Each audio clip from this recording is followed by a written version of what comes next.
A high school principal in Texas has been suspended over accusations that he held, quote, extreme views on race and was pushing critical race theory.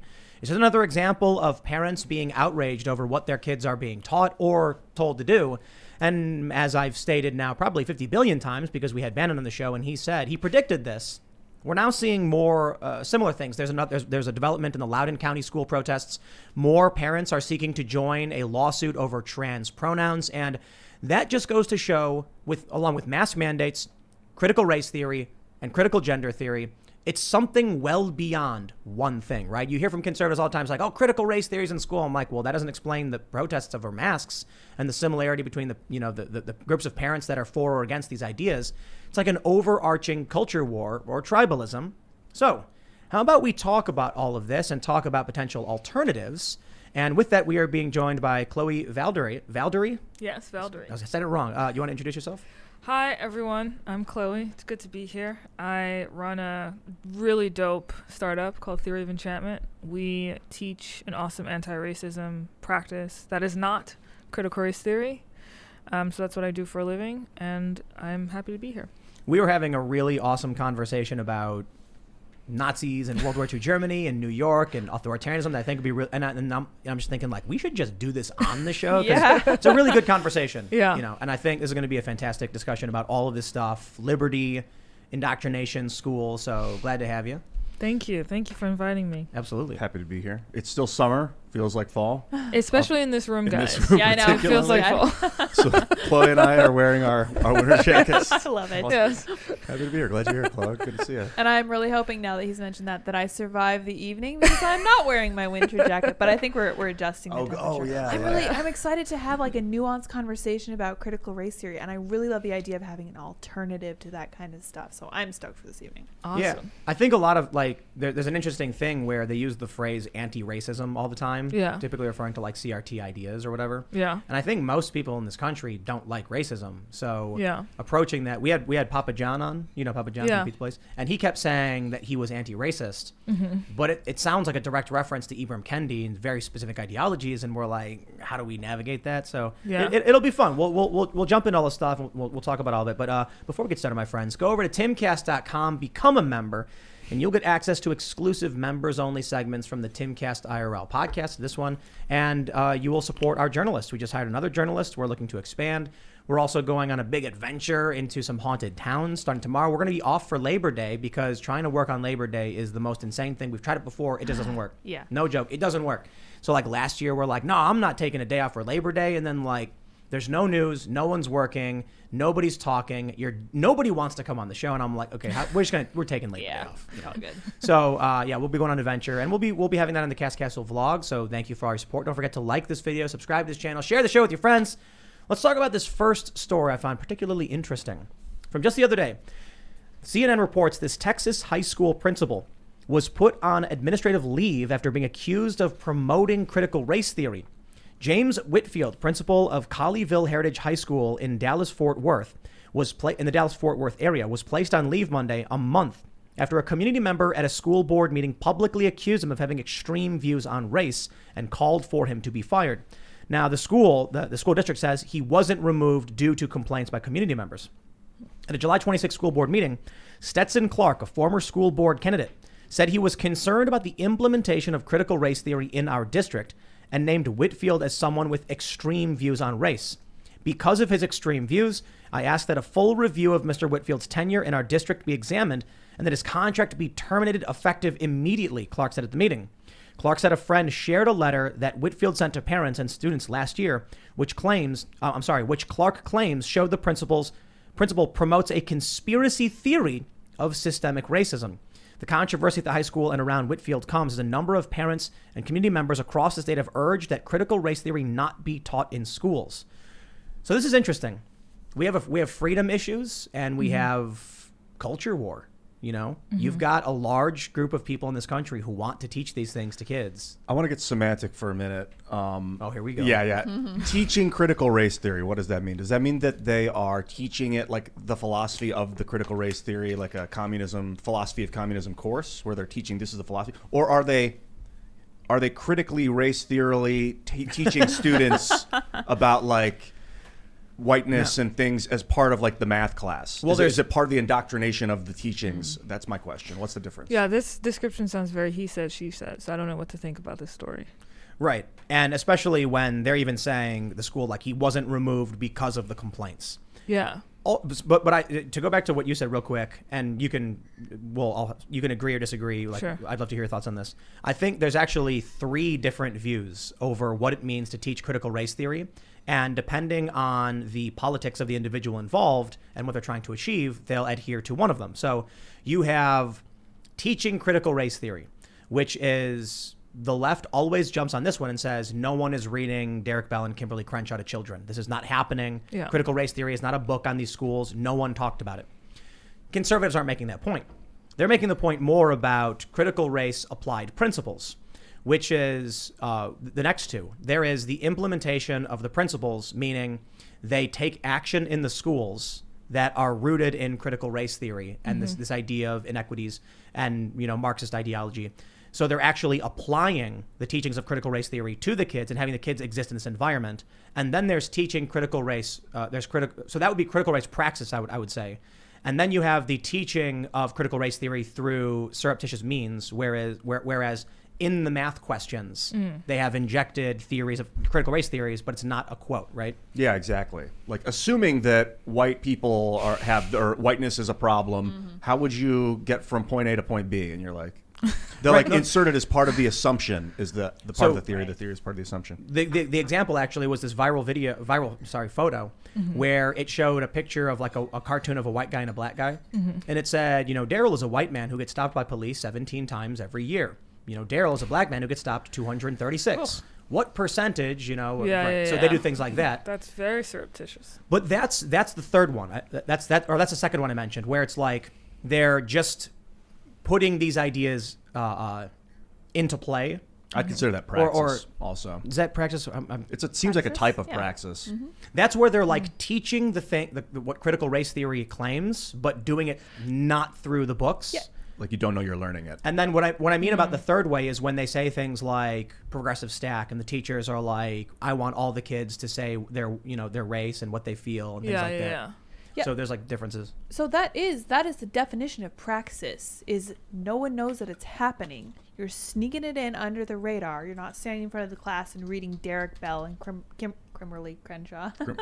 Kimberly, yeah. Yeah. But yeah, Kimberly. it's very Sounds like subtle. It just means theory and practice. Yeah, it's applied. It's exactly Yeah. what we call it. Critical race applied principles. That's praxis. And how common do you think the praxis is as opposed to the other? How would you describe the other one? Where like, so there are stories where the teacher will say, okay, or there's one viral right now where it's like she put the skin color tabs on a chart. Okay. And then like had the kids line Sort of up the by. 3-year-olds. So that's like it. I guess they're very similar in a certain way, but that's overt, right? Yeah, That's when yeah. like, hey, we're going to take all the kids and line them up by race. Whereas the secondary one is like the math question implies some critical race is real, but they don't. It's surreptitious. So there's like, Yeah. I guess it's the subliminal and the superliminal. Yelling it Yeah. in their face. When it comes to teaching the theory, I don't think it happens that much yet. Like Yeah. a nice 10th grade course on the philosophy of critical race theory where you learn about from 1911 or 1920 when this began. Yeah. And all the things James Lindsay talks about with like the history of the theory. That'd be cool if they knew they were learning it and they were interested in studying it, Yeah. as opposed to just being told like whiteness is a thing and when you're 7, Yeah. I don't know the numbers though. The classrooms don't have cameras in them. It's kind of disturbing that it's happening in secret. It is kind of crazy to imagine there'd be cameras in classrooms and all the kids are being watched or whatever. But body cams on cops, That brings right. that brings up another complication. So then we would have another freedom, liberty complication. well, so what are your thoughts on this? Well, I don't know about this case specifically because it seems very vague. Let's talk in terms of like, generalities. Okay. Should Give me a teachers generality. should teachers who implement critical race theory or engage in the praxis, should they be fired? Well, it's interesting because if an institution is being inconsistent, meaning if an institution has decided to bring upon a policy where they're teaching this to their staff and they're saying, this is what is in vogue now and this is what we're doing, and then let's say a new culture cycle occurs and people rail against it and from there, teachers who were already in that institution, who were, let's say, inculcated in critical race theory, continue to teach it. It's a bit inconsistent for an institution to sort of switch gears. So I think it's, obviously this probably didn't happen in Texas with this particular teacher, because schools in Texas, I imagine, aren't teaching critical race theory. So I don't know about this particular case. But for other schools in other states, I think it might be wrong to place the burden upon the teacher if the institution brought this to itself in the first place and then switched gears. But isn't there a deeper problem, I guess, if parents hate this stuff? If you have like the average person saying, we don't want this for our kids, how is it that a school comes to be teaching this? Well, that's a larger issue. The institution not actually being in community with its parents and really not even caring about what parents have to say and the input of the parents. And I think that probably goes beyond critical race theory, and it's probably been an issue for a long time. So you have a startup that teaches anti-racism? Yeah. But define your anti-racism, because it's not the same as like Ibram Kendi's, right? No. So Ibram Kendi defines racism as basically the presence of inequity. So he defines inequity as material outcomes between groups.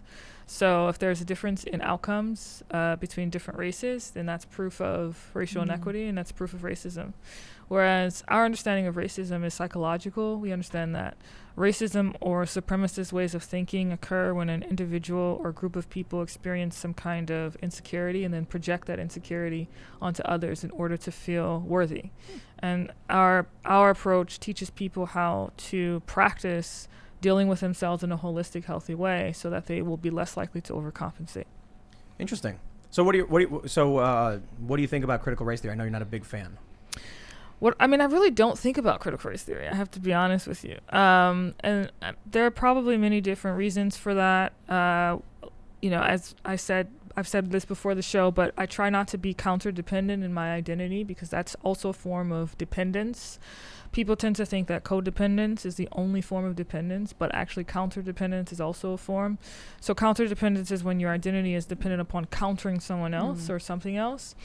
I'm not a fan of critical race theory because I'm not a fan of postmodernism. I think that there's no transcendence at the heart of postmodernism. I think that postmodernism has a point in that it critiques dominant structures in society which are susceptible to corruption just by nature of being. But the problem is that it becomes parasitic and begins to eat itself. And so there's no actual transcendence at the heart of it. So I'm critical of critical theory in general. But I don't really think about critical race theory because I'm just trying to get our anti-racism program out there.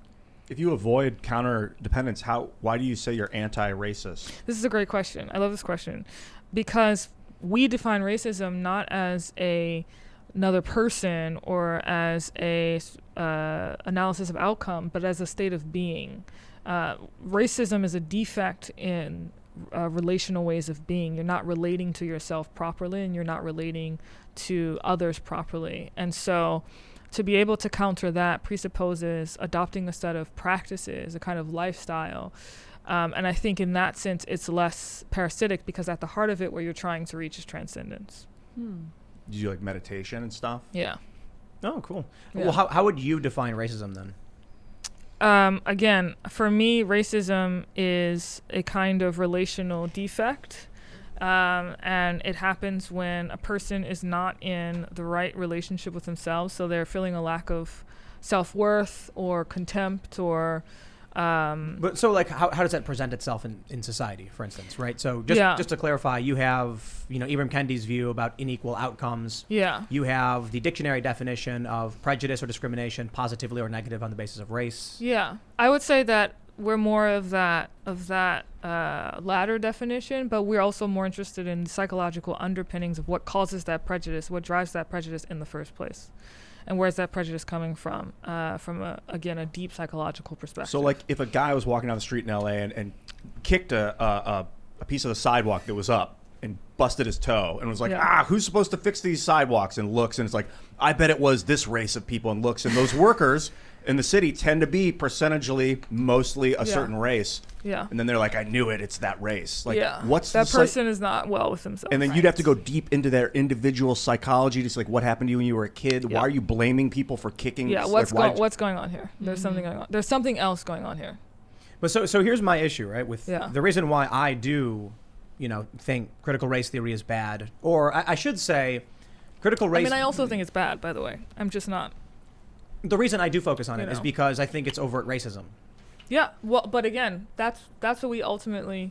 That's the beauty of it. That's what we ultimately tackle, because it doesn't matter whether you're black or white. You could be feeling some kind of weird self-worth issues and project, and it can manifest in different ways, but that's ultimately what's at the heart of it. In a way, we're kind of addressing critical race theory. I love also. that. That is because when you think about these young people and their animosity and the things they project, it's rooted in this misunderstanding of what race is, and then a projected anger towards a certain race. So when I look at like critical race theory and applied principles, I think they're overtly racist. They certainly against Asian people, who are a small minority in this country, but yes, also against white people. They blame someone else. But many passionate critical race theorists are white. So what do you think is going on with that? Well, I think it's a lot of these people. It's tribal. So Ibram Kendi, for instance. Yeah. His belief is basically that if there's a law or policy that creates an unequal outcome based on race, it's a racist, systemically racist policy. Yet when it comes to New York's vaccine mandates, which disproportionately impact black people in New York, he's nowhere to be found. Yeah. Because his whole thing is actually more, I'll put it this way. I would say I think he believes a lot of what he says. Yeah. But I think so too. I think he's sitting there going, yeah, but I'm not going to challenge this one instance where it's happening, because the people who pay me also like that too. I don't know, but what I'm wondering is, I get all that, but you just said critical race theorists are tribal and they're like anti-white people, but a lot of the people who buy into this are white. So sure. So what's going on there? They're tribalistically espousing an ideology regardless of their own race. They're trying, and in fact, they say things like, as a white person, I recognize these things, because they care more about what their tribe says than about who they are, what they experience, and what the actual problems are. So what is their tribe? Who is their tribe? Who belongs to their tribe? In the culture war, it's very strange, but there is very overarching tribal factions. There's the left and the right, but that doesn't actually get to the heart of what the factions are. So Bill Maher is considered to be kind of in the left, but he's kind of in the middle of the culture war, because he's very anti-woke. He's very critical of the booster shots, but he despises Trump. Yeah. And so he's kind of in the middle. On the right, you actually have liberals, people who are economically left. Sure. It's all scrambled. Yes, but it may actually just be authoritarian versus libertarian in a large way, not complete, not completely, because you certainly have people on the right who are authoritarian, who are, defying critical race theory. You know what I mean? Yeah. But there's like a big component of it is authoritarian versus libertarian. Okay. It may have a lot to do with individualist versus collectivist, but again, not absolute, because there are elements of the fringe far right, ultra, nationalist. They're collectivist to a certain degree. Okay. So it really is hard to figure it out, but I would say it's kind of like yin yang. You know what I mean? It's not like there's two equal spaces that are opposing each other. It's like they actually swirl around and have similarities and differences. When I look at like Kendi, and I look at Robin DiAngelo, but also just the Democratic Party, there's something that's very very obvious in that. There's a substantial lack of principles, and I'll shout out Texas for instance. They did the heartbeat bill. Okay. And all of a sudden we have people screaming, "My body, my choice." Okay. Yet once again, I'll throw back to New York. I'm like, yo, what about them mandating vaccines? Because I'm pro-choice. Even though I don't like abortion, I think it's bad. And I agree with a lot of conservatives on their suppositions. The problem is the government intervening for medical reasons, and it's like a very scary. Getting into nuance is difficult, but I look at Texas and I'm like, yeah, I understand the exemptions. I don't like having to go to the government for a medical, something that has to do with a very serious, embarrassing, humiliating, or troubling medical procedure. I'm gonna say the same thing about New York City. But all of a sudden now I see this establishment and this like left faction in the culture war has no interest in defending bodily autonomy or racist policy, which is the vaccine mandate in New York City. So when it comes, so throw it back to what we were talking about. Yeah. The overwhelming amount of white people who are anti-white, I think it's mostly because they don't care about the ideas. Okay. If they did, my body, my choice would mean vax mandates too. What they care about is just being part of a collective that vies for power. It makes me think of self-flagellation, like a religious, because we kind of talk about a metaphor like this is sort of religion. There's this lack of religion in society, so we've kind of some people have adopted a new faith, and people would beat themselves on the back with whips and stuff as part of like this self-flagellation, like I'm suffering, I'm so horrible, original sin, I'm a sinner, I must punish myself so that I'm not punished in hell or whatever. Yeah. And I think these people kind of have that same like self-punishment mindset. I don't know if this self-flagellation is just part of the human psyche that needs to be, I think there's, agitated from time to time or something. I think there's a few different things. Definitely, it's like working out, A few different things happening here. Some of these people, the less prominent, white people who are anti-white, probably don't actually care, but they're scared. They want to fit in. There are several prominent activists who were always on the left, but the left, as of today, is fundamentally different from the left of 10 years ago. Okay. So my favorite shout out is to Rap News by Juice Media. They had a video 10 years ago, if it was in end of 2010, where, oh man, it's almost 11 years ago now, where they say, Hillary Clinton is bad. Alex Jones is calling out the commie Nazi fascists. The Democrats and the Republicans, the establishment are trying to turn back the clock on freedom of speech and all that stuff.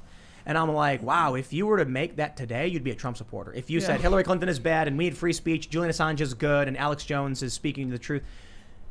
That was 10 years ago. That was the left. Yeah. So there's been this very serious shift. A lot of people all of a sudden are just like, Jay Leno said it the other day. Jay Leno, a story came out. Jay Leno said, either you get in line with the woke or die. So that's. Do you think that's true? No. Absolutely not. Okay. I mean, if you want to be Jay Leno and be on TV, yes, right. We're lucky enough that there exists an economic space where this show can function. But if the internet didn't exist, these conversations would be happening in secret. But if the internet didn't exist, would any of this be happening? Probably not. So right. It's a double-edged sword. But to be fair, something else would be happening, right? Before war, for instance, Iraq war, the lies in the media. So it's factions emerge out of the chaos. We narrowly avoided 1984 because we had the internet. The whole a never-ending war over sea where it's a different enemy, and then now you're fighting a different enemy one day, and all of a sudden, 20 years later, they're like, and now we've always been at war with your Eastern, did you ever read 1984? Yeah. And so that would have been Afghanistan and Iraq, but since we had the internet, we saw it all. Oh. We were like, nope. Just to mention, so the first group, I think, are people who are scared. I shouldn't say the first group, but there's a group of people who are scared, and they'll just be like, whatever you say, leave me out of it. Then you have true believers who are just white people who are like, wow, I can't believe this is what, has really happened, and I'm woke, I've awakened to the world. Then you have grifters. I genuinely think Robin DiAngelo is a grifter. I think you don't think she believes what she's writing? Absolutely not. Okay, why don't you think she believes it? I think fundamentally her ideology is, at least the way she espoused it, is absolutely contradictory. If you are a white person who believes white people should step back. But plenty of people believe contradictory things. Yeah, I know. Yeah. Genuinely. And so that's a cognitive dissonance where I will challenge someone's whether they actually believe something. And boy, do people go nuts when they realize it. One example of the difference between me and someone like that is I had been saying for a while that, look, I think if a business wants to mandate vaccines, depending on the scale of that business, I think it's actually fine because I don't want to impose my will on a mom and pop shop where it's like an older guy and he's like, look, I'm hiring 2 or 3 people. I want them to be vaccinated. I'm like, I don't want to infringe on the rights of just some regular working class dude. Yeah. Then a week later, I said, it is the people of New York who are upholding the edict making this happen. If the regular people said no to the mandates, all of this would stop. And then I said, well, certainly both of those ideas can't be true. So perhaps it's wrong for businesses to mandate their employees get the vaccine. Okay. As opposed to what we see with the my body, my choice people, where they completely just say, F you, I'm not going to argue about New York. It doesn't exist to me. Or they won't even bring it up. Yeah, but I don't think that makes a person a grifter. Not to be semantical. That doesn't make you a grifter. I suppose I can then say about DiAngelo is that based on what I've heard from her and seen from her, I just believe she's lying. Okay. I do not feel that what she says is genuine. I have no idea. So fair enough. Yeah, I mean, it's all trying to read people, I guess. Yeah. And I think she had a hard childhood. yeah, And I think that plays a huge role. elaborate. Well, I read in passing somewhere that her father wasn't in the picture, abandoned the family. She grew up in going from like moving constantly, and also her mother was sort of incompetent, and she dealt with issues of abandonment and identity issues at a very young age. And I have almost no doubt that is playing a huge role in all of this. So it's possible she's just not that smart. Or it's possible that she is spiritually suffering, and this is how it's manifesting. High intelligence, but with a lot of pain. That's a very dangerous recipe too. I don't think she displays Anakin high Skywalker. intelligence. Well, so how do you deal with then? You know, how do you? Well, You have very prominent people, very wealthy people in big institutions that are implementing these ideas at an ever escalating rate of, you know.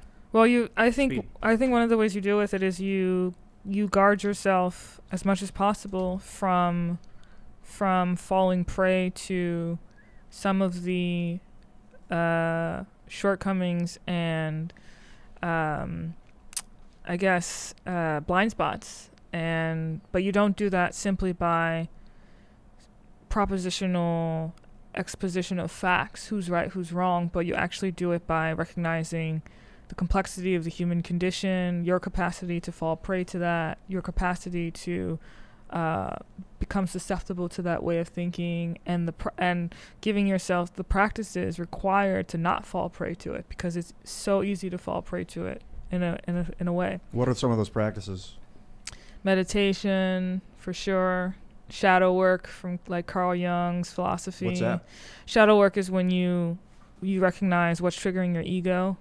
Usually our egos are triggered by other people when they're doing something that we don't like, and that thing is present within us. Now, there's a difference between saying to a person, your behavior is reckless, your behavior is problematic, and saying to that same person who engaged in that reckless behavior that you're trash.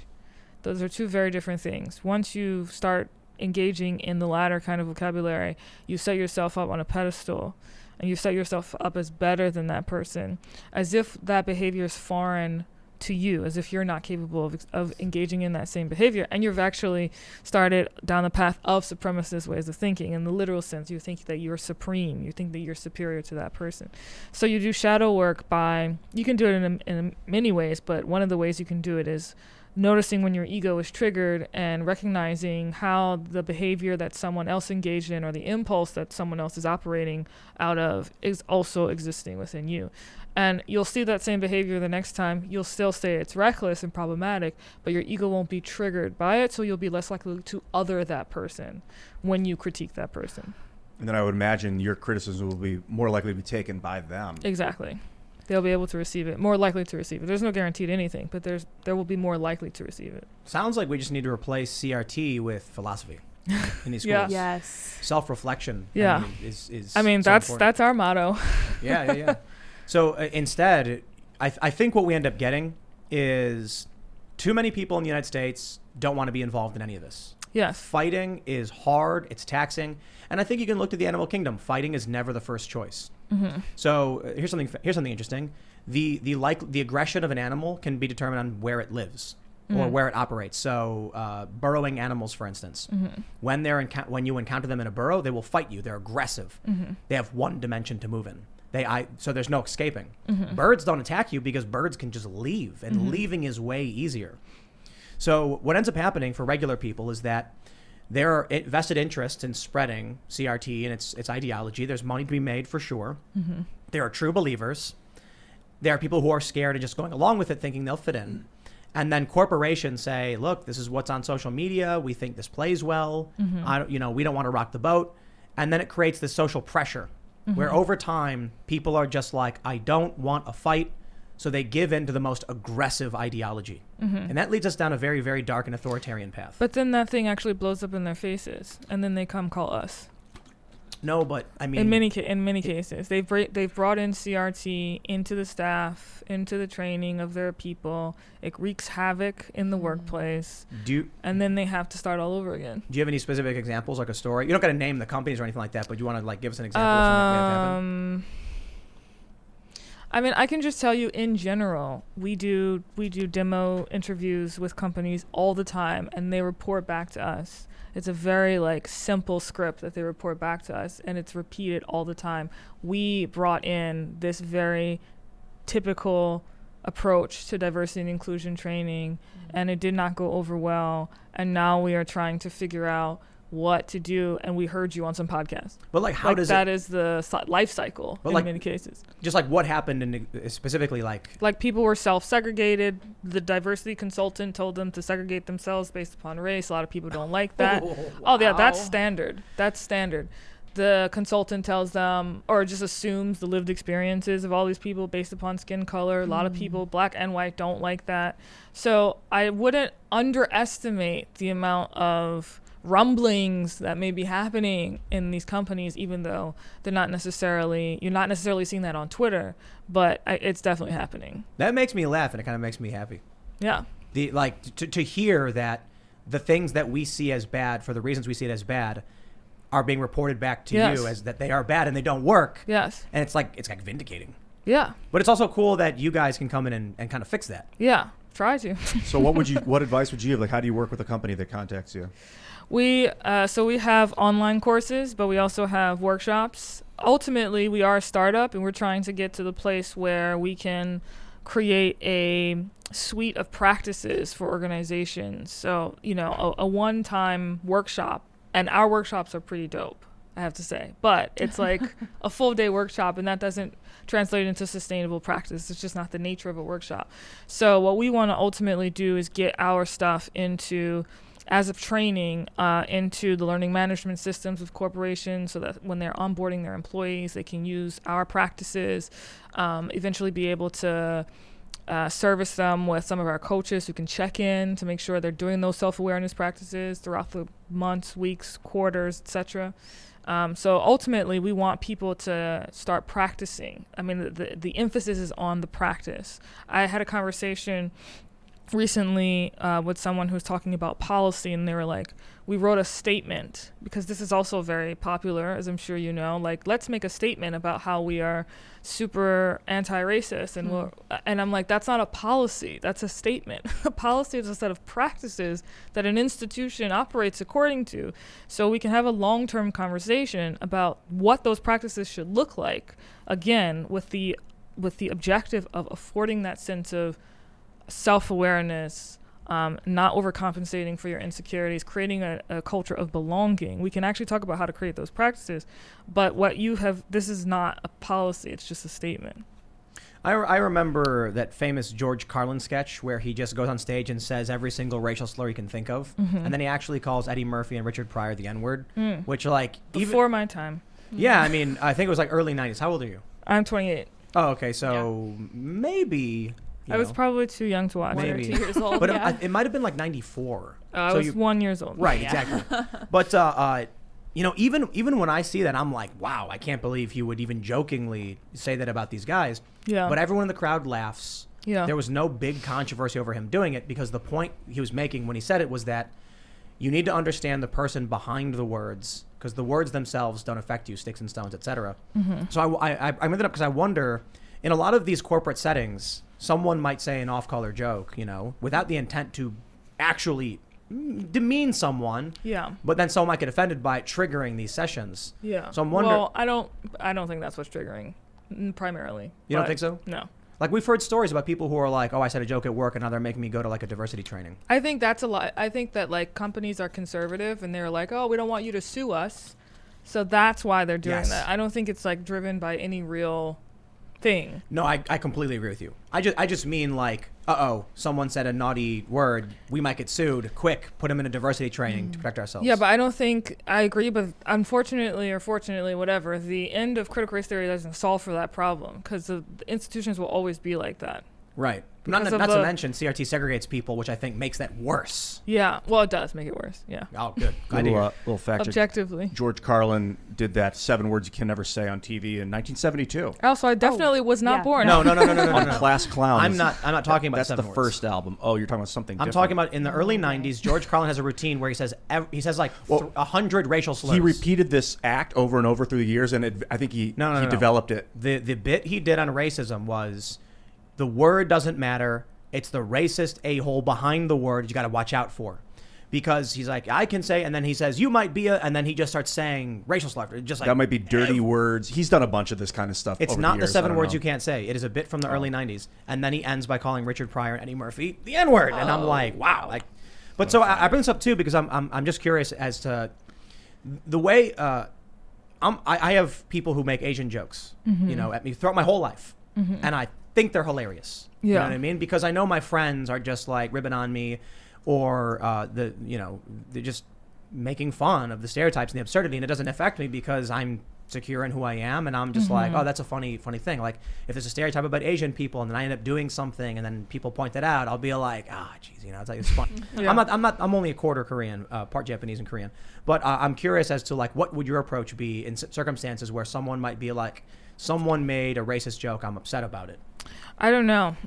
Honestly, that's my honest question. It really depends on the context and situational details. I do think it's interesting that they just took down the first episode of The Office, which is... It was the first episode? I think so. No. Fact check me on that. Okay. Some of the old ones, yeah. Yeah, which I saw coming. I Yeah, saw it I could coming, see it, and it was. for sure. I unfortunately, no one asked for this, but Here we are. here we are. Mhm. So Is it the first one? I'm not pulling up Snopes on this. No way. All right, so here we have it from Metro. The Office U.S. fans furious as Comedy Central removes Diversity Day episode from schedule. Are you a big fan of The Office? yeah, especially that episode. Especially that episode. That is one of the most brilliant episodes of The Office. So they say Diversity Day is the second installment of the first season, of The Office U.S. and follows Michael as he forces the staff at Dunder Mifflin to undergo a racial diversity seminar. A consultant, Larry Wilmore, arrives to teach staff about tolerance and diversity, but Michael insists on imparting his own knowledge, aggravating both the consultant and the entire office staff, my. and creates his So own good. diversity seminar. He eventually assigns each staff member an index card with a different race on it, causing tempers to slowly simmer until they finally snap. So what do they say? Comedy Central is removing Diversity episode from the rotation is so corporate and stupid.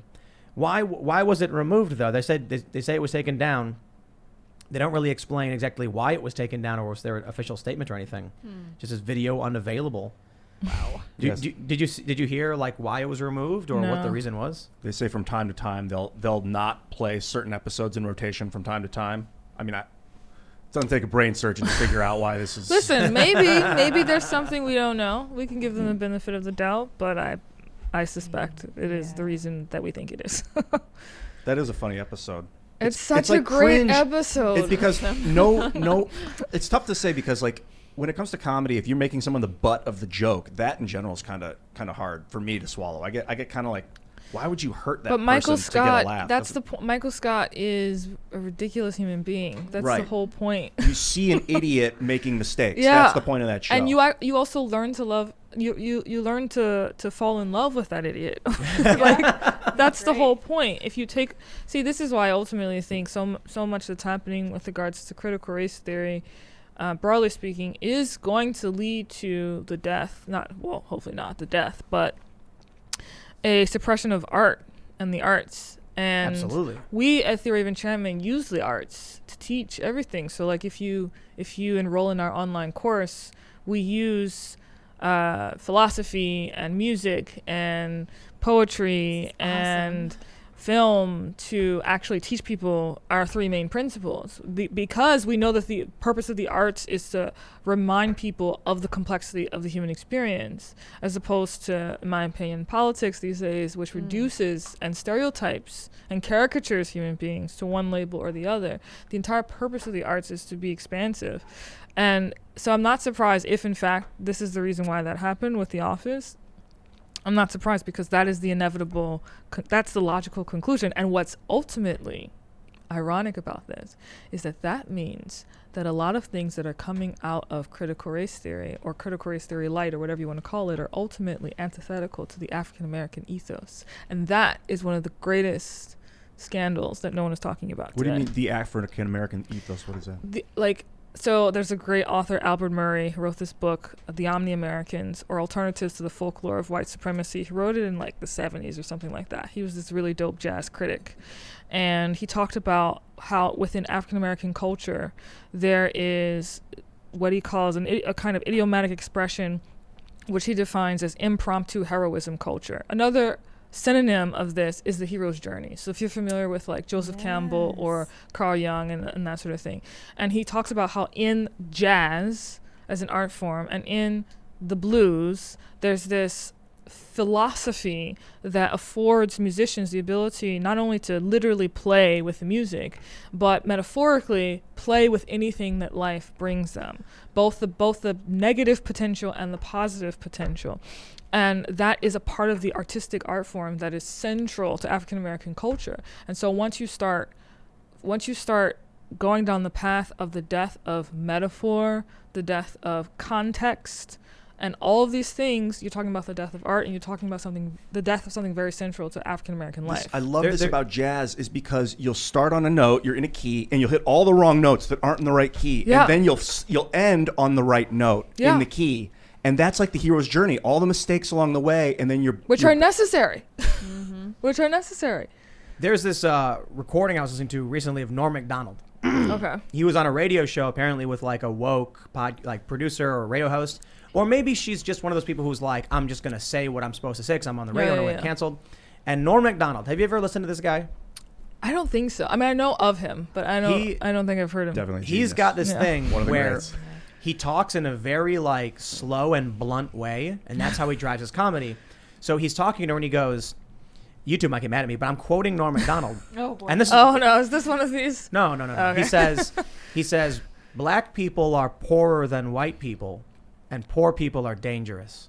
And he was just he was quoting information, right? That's what he says. And then the host goes, no, oh, whoa, you can't say that. No. And he was like, what do you mean?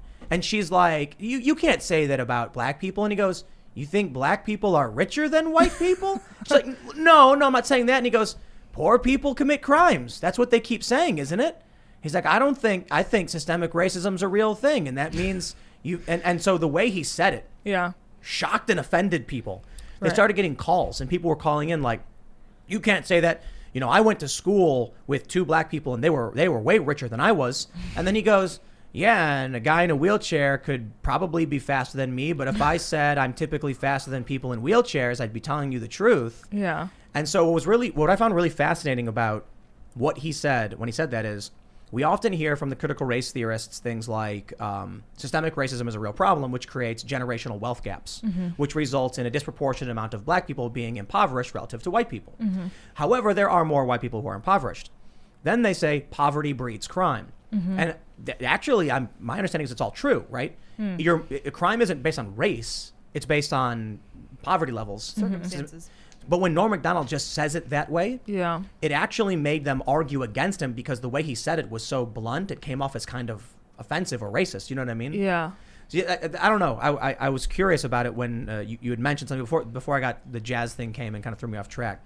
That's what jazz does. That's right. That's right. That's You'll right. be back That's though. But just Jazz does that too. in talking about like you were making a comment about diversity trainings and like critical race theory, and it's like removing the art fundamentally. That is my biggest issue with it. I guess the reason I wanted to bring this Norm Macdonald thing is that I think it shows there's something about the way you say things. It's less to do with what the idea is for a lot of these people who are claiming to be like anti-racist or whatever. That the way Norm Macdonald could come out and say this offended people. So you think if he would have said it differently, it wouldn't have offended people? Absolutely. I think if Norm Macdonald said, you know, one of the challenges we face is systemic racism, which has resulted in a disproportionate amount of the black community being impoverished. And then you find that racists blame them when the poverty leads to crime. And people say, oh, yes, I agree with that. That's very intelligent. But when Norm Macdonald, the regular guy, is like, says what he said, they're like, whoa, you can't say that. And all of a sudden, like, their own idea brought back to them, like, from a mirror of a regular guy is all of a sudden now offensive. But in a different form. And just is he intentionally offensive? Does he try to offend people? Well, yes, but in this capacity, I think it's just who he is. Okay. It's like he's the kind of guy who's just going to whittle it down very basically. And then he was kind of shocked that they were like, you can't say that. No, he was like, what do you mean? He's like, we say it all the time. Like, what? Yeah, that's interesting. That's art. I mean, they say often, I've heard that people, when they think back, they remember how you made them feel. They don't necessarily remember what you said. Exactly. Yeah. There's another George Carlin bit where he talks about the changing of language. He says, he said, we used to say shell shock. That when people go to war, they would come back with shell I think shock. I remember this. I think I've seen this one. And then he's like, now we say post-traumatic stress disorder. Like and that's interesting because the way you say something could be offensive to someone regardless of the idea you're trying to convey. For sure. It also depends upon that person's state of mind, which is why it's complicated. To put all the onus on the person who is presumably giving offense. It could be that a person is actually empty inside, and so because they're empty inside, they will take everything to offense because they have a low self-esteem.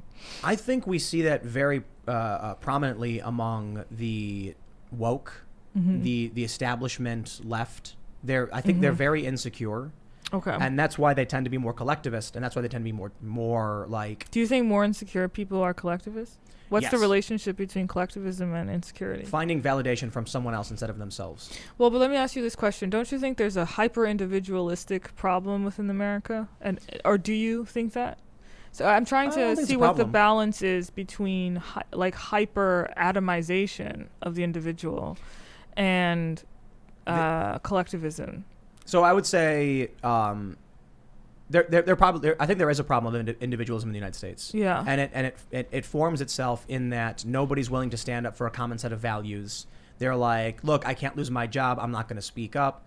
And that results in, kind of chaos. If you have, an element of what we refer to as the left in the culture war that are absolutely willing to just say whatever the tribe says, even if the change of the wind or whatever. Like one day they're making fun of Asian people, the next they said stop Asian hate. Yeah. And they started canceling their own activists because a year ago it was okay to hate on Asian people and call them white adjacent. Right. And so for them, their willingness to stand up and speak up and yell no matter what, because they seek validation from others, results in them gaining territory in institutions. I guess what I'm wondering is, though, Reinhold Niebuhr has this wonderful quote in one of his essays. I forgot the name of it. Everyone should read Reinhold Niebuhr, though, because he's awesome. Where he says, man needs liberty, but also man needs community, and there will always be a tension between those two. So I'm just wondering, where does community end and collectivism begin for you? Collectivism, in my critique, is more about disregarding fundamental principles and values for the sake of just fitting in. Okay. Finding your value in someone else because you don't find any within yourself. Okay. So I think I would say something like, hey, here are the things that I believe in. I believe there's, intrinsic rights that human beings have, no matter what, even if you try to take them away. And I think we should protect those rights. But I also recognize at a certain point, we have to have common missions. One of the big problems we have in the United States is actually the right has lost their sense of collective in a lot of ways, and the left has lost their sense of principle. So now it's just like people on the right don't protest. They've started to more so in recent times, but it's still typically the same groups and not the average person who finds themselves on the right, as it were. Okay. The left protests for anything, even if it makes no sense. Like when Antifa comes out and says, we're against fascism, but then actually beats people in defense of state mandates, which is like, what? Sure. Because they'll come out for anything. Yeah. So, I don't know. I think, obviously, one of the greatest times in American history, like the space race, going to the moon, we had a national mission. We all came together. We all believed in it. And now we have lost social cohesion. The left has some kind of weird social cohesion, but it's not rooted in... I don't know about that. I mean, you know the way I wouldn't call that cohesion. Maybe that's fair. Maybe that's fair. But they are connected somehow. You know what I mean? Like they follow... It's a swarm of bats. Hive mind? I think much of it is superficial. Wasps. I think a lot of it. I think a lot of it is superficial. I don't think it's like. I think you like strike the shepherd and the sheep will scatter, sort of thing. On the left? Yeah. I don't know. Because Maybe it's not. Yeah. I went to a Black Lives Matter protest last year in Brooklyn, and I held up a sign that had a Kendrick Lamar quote that said on it, "A fatal attraction is common, and what we have common is pain," to try to spark a conversation about how, in many cases, the same fears, traumas, what have you, that communities are experiencing also exists within the police officers that are policing those communities. So, but that didn't actually spark any conversation. But what I did notice was that there was no actual spiritual underpinning. People knew what they didn't want. They didn't know what they wanted. Yes. And so that was not, I mean, yes, I met people who have become my friends for sure, but that was not, for example, in comparison to the civil rights movement, something that created actual sustainable community. So I'm curious.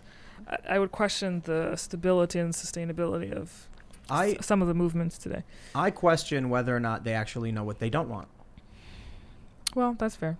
So one of the things that I talk about a bit is They claim to know what they don't want. I'll say that. right when they sometimes claim to know what the solutions are: abolish the police or That's true. defund the police. But Yeah. they clearly don't want that, because then when the police show up and arrest their political opponents, they cheer for it. Sure. One of the things I think we see that I bring up often, the root of the culture war, in my opinion, or one of them, was how algorithms were feeding people shock content for money. And so what happened is, let's say you're 10 years old in 2009, and you get on Facebook, even though you're not supposed to, because it's for 13-year-olds and up, but kids are on it anyway. Yeah. All of a sudden, you see in your Facebook feed a police brutality video, a Okay. black man being beaten by a cop. Okay. There were websites that were making millions of dollars posting nothing but police brutality videos because it's shocking and it gets clicks. Outrage. Yeah. So now you're 10, you see these videos and you click on it. So Facebook says, let's give you more. Then 10 years later, these videos have become dominant because it made so much money for people that now there's someone who's voting who genuinely believes the world is nothing but police hunting down black people. Their whole worldview is built upon this fictional reality of these extreme instances that are actually exceedingly rare. They're bad and we should stop them, no doubt. Yeah. But exceedingly rare. Then they show up at a protest and quite literally verbatim they say, police are hunting us down. Yeah. And if you try and tell them like, hey, that's not true, they get angry, they get violent.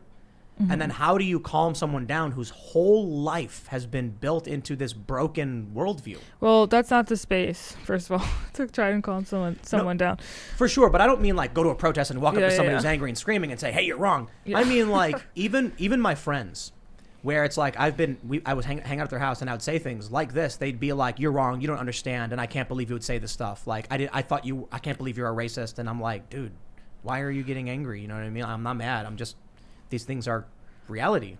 Well, I think I don't know, you might be having a overly cerebral response to an emotional form of expression. That is correct. And I don't think that doesn't match. Those two You're right. will never match. You need an emotional expression to respond to an emotional expression. But here's or the right balance of cerebral and emotional. Here's the challenge I face with this. So when I used to do nonprofit fundraising, canvassing, stuff like that. Okay. Hands down, I knew absolutely the emotional pitch was always better than the factual pitch. When I was working for a homeless shelter, I didn't go up to people and say, did you know that 17 children per day are found, blah, blah, blah. And if we work together, the average annual budget of the homeless shelter will come. Nobody cares. But if I said, yo, we had a kid last night. His parents both died in a fire. And now he's sleeping in the ditch. I want you to think about that for 2 seconds. Like, what is that? Could you imagine not having parents? And then they'd be like, oh my, geez, like, what do I got to do? Yeah. The emotional was always better. But you know what? I don't like it. Because it's disingenuous. Why is it disingenuous? So when you're honest with someone, you can be nice to them. You can be compassionate, empathize, and say, I am going to lead you to water, and I'm going to be nice about it. But if you've got someone who's like fervently locked in a worldview over a decade of believing that cops are hunting down black people, and you try to say to them, listen, I understand these things are horrible. I would like to help you in stopping them from happening. I would also like you to consider that these instances are exceedingly rare. And though we definitely should focus on fighting them, we should try to do it from a level-headed perspective. And they'll be like, no, you're wrong. You're wrong. I see the videos all the time. I go on Reddit and it's nothing but these videos. You're trying to downplay. But why should your reaction be dependent upon theirs? Meaning, just because they're maybe lost in a worldview, you're not changing your reaction or because they're going to be stuck or paralyzed. You're changing your reaction, or you're responding in a way that's empathetic because you believe in empathy. You're responding in a way that's compassionate because you believe in compassion, not because you say, oh, well, compassion didn't work, so I'm just going to throw it all out, throw my hands up. Imagine trying to tell someone 2 + 2 = 5. I don't think that's a good comparison. I think you're comparing like a mathematic equation to like things that fundamentally involve human beings, and which goes beyond the abstractions. I'm not talking about the equation. I'm talking about the reaction people would have to being told something that they hold as fundamentally true, and you're contradicting it. Okay, fair enough. So I think if you look at a person like Daryl Davis, the guy who successfully got dozens of members of the KKK to leave the KKK, right, by going to their rallies and being literally in community with them, his approach was not simply to go up to them and say, let me tell you why you're wrong. Right. His approach was to genuinely, deeply listen to them and to hold space for them for the purpose of holding space for them. Not for, this is tricky, not for the purpose of convincing them that they were wrong.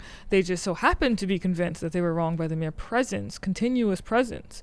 But he wasn't simply spewing facts at them. He was choosing to be in community with them. And that's not a purely cerebral, fact-based approach. You are correct. That's true. Yeah. Well, I did an event with some friends. We had Daryl Davis speak, and you're absolutely correct on that. There were instances where he did challenge them, though, because being their friend, he would. Right. He could challenge them. You know, at a certain point, the challenge is no longer a threat to your identity. You have to pave that road first. I think you're absolutely right. I think we should just try to have more friends who we disagree with and just invite them into our spaces. It is difficult. It's extremely difficult. But again, this is the key. This is the hard part. Not inviting them in order to persuade them to change their mind. No, just invite people to be friends. Just in the spirit of fellowship. Yeah. You know, the challenge is, though, I think when you look at someone like Daryl Davis, there's a certain kind of like realization about who those people were who are nasty and racist, because not all of them were converted. Sure. But a lot of them were converted. And the people who were converted were the people who weren't necessarily true believers, but they were in a community and they just held things to be true because that's all they ever heard. Many of the guys that Daryl Davis met with never even met a black person before. Sure. And so when they were like, oh, I know about this, but they weren't like evil. Yeah. So they were like, by all means, I believe in freedom and you can talk and say what you want, but I hold these views. And then they realized a lot of those things weren't true just by talking to him. One of the challenges is when it comes to like the wokeness and the culture war, you can't even get through to these people. Let me tell you something. When we did this event in, it was in, I can't remember the name of the town. So I used to live in South Jersey. Okay. And there was this little theater, it's about an hour outside of Philadelphia. At the very last minute, self-proclaimed anti-fascists threatened to burn the theater down because we were holding an event called Ending Racism, Violence, and Authoritarianism. We had an array of speakers: libertarians, conservative. We had no identitarian speakers, either left. Actually, no, we had some progressive, CRT, activists. We invited them, but we didn't invite any right or white identitarian types. Okay. Daryl Davis was the headline speaker because we're huge fans. Yeah. Like, it's an amazing story. And they threatened to burn the theater down. We had booked the thing almost a year in advance. The manager was like, don't worry, we've had Ann Coulter here before. We can deal with protest. He couldn't deal with the violence. So he terminated our contract and said, we will not welcome you in. If you come, we will call the police to have you arrested. And so he was like, sue me. And there's nothing we can really do. Yeah. We moved the main event to a casino Okay. on the other side of the river, which cut our capacity in half and did cause us financial damage. People weren't able to buy tickets. Yeah. But we had the event. We had Daryl Davis. However, a very brave couple, or no, I'm sorry, they had divorced. A very brave man and woman who had a bar across the street, refused to cancel the after party in the face of threats and of violence and protest. And we told them, like, we are here for you. We got your back. We don't worry. We will take care of you no matter what happens. Like, Yeah. we're in this together. And they said, we're having the after party. No one's going to bully us. We know who you are. We know who Daryl Davis is. We're proud. We agree. And this is insane. Antifa and CRT, woke activists, Black Lives Matter, showed up. And Daryl Davis, this is the craziest thing. A black man who walked into Klan rallies, shook the hands with white supremacists and converted them, walked across the street to Antifa, and they all started screaming Nazi at him. And they wouldn't let him speak. He ended up posting on Facebook a very viral post where he said, I am shocked in all of my efforts meeting with white supremacists as a black man.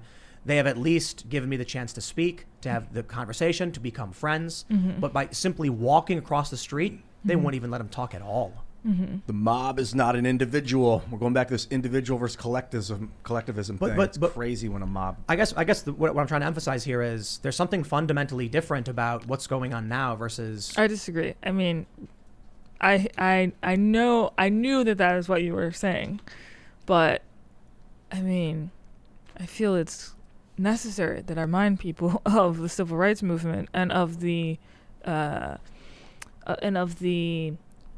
circumstances of the civil rights movement. I mean, churches were being bombed, and Ruby Bridges had to walk to school where white people were yelling racial slurs and coming to her with literally ropes around a black doll's neck to tell her that they wanted to hang her, and schools were being threatened with all of the very similarly. And so I disagree with this notion that woke fervor is somehow radically different from, say, the things that were happening during segregation in the Jim Crow South. I mean, I think it's just not objectively true. And you brought this point up earlier about history. I think we tend to forget how intense that was, and equally intense and philosophically undergirded the response to it, and it needed to be because of the intensity of the circumstances that many of the civil rights leaders found themselves in. But it was absolutely similar, if not worse, to everything you're describing. But in this story where you referenced Daryl Davis and his ability to go and talk to, but the Klan is in disarray and it's in a weakened state. They have no strong tenets, and so it's very different. So the stronger argument is the civil rights movement. But then you mentioned this young woman who had all these white people screaming at her. Do you think she could have walked up to one of them and shook their hand and said, "We want to have a conversation"? I don't think that the proper thing to do strategically is to try to go shake, like when people were protesting segregation in the Jim Crow South, they weren't going up to white supremacists to try to shake their hands. No, I mean, like, if she went to a white rally, like a Klan rally, and they were saying, don't allow you to... No, because I'm saying that at that time, the circumstances were similar to what you're describing with Antifa. That's what I'm saying. So we agree. Yes, but you said it's very hard to persuade these kinds of people. But I'm saying the civil rights movement, the philosophy of the civil rights movement, understood that what was at bottom fundamentally of what these racist people were doing, was a vapid lack internally that they were projecting onto the other. And so the entire point of the nonviolent movement stemmed from this understanding that even as I protest you, I know that you are my brother and that you are my sister, and I'm not going to do you harm.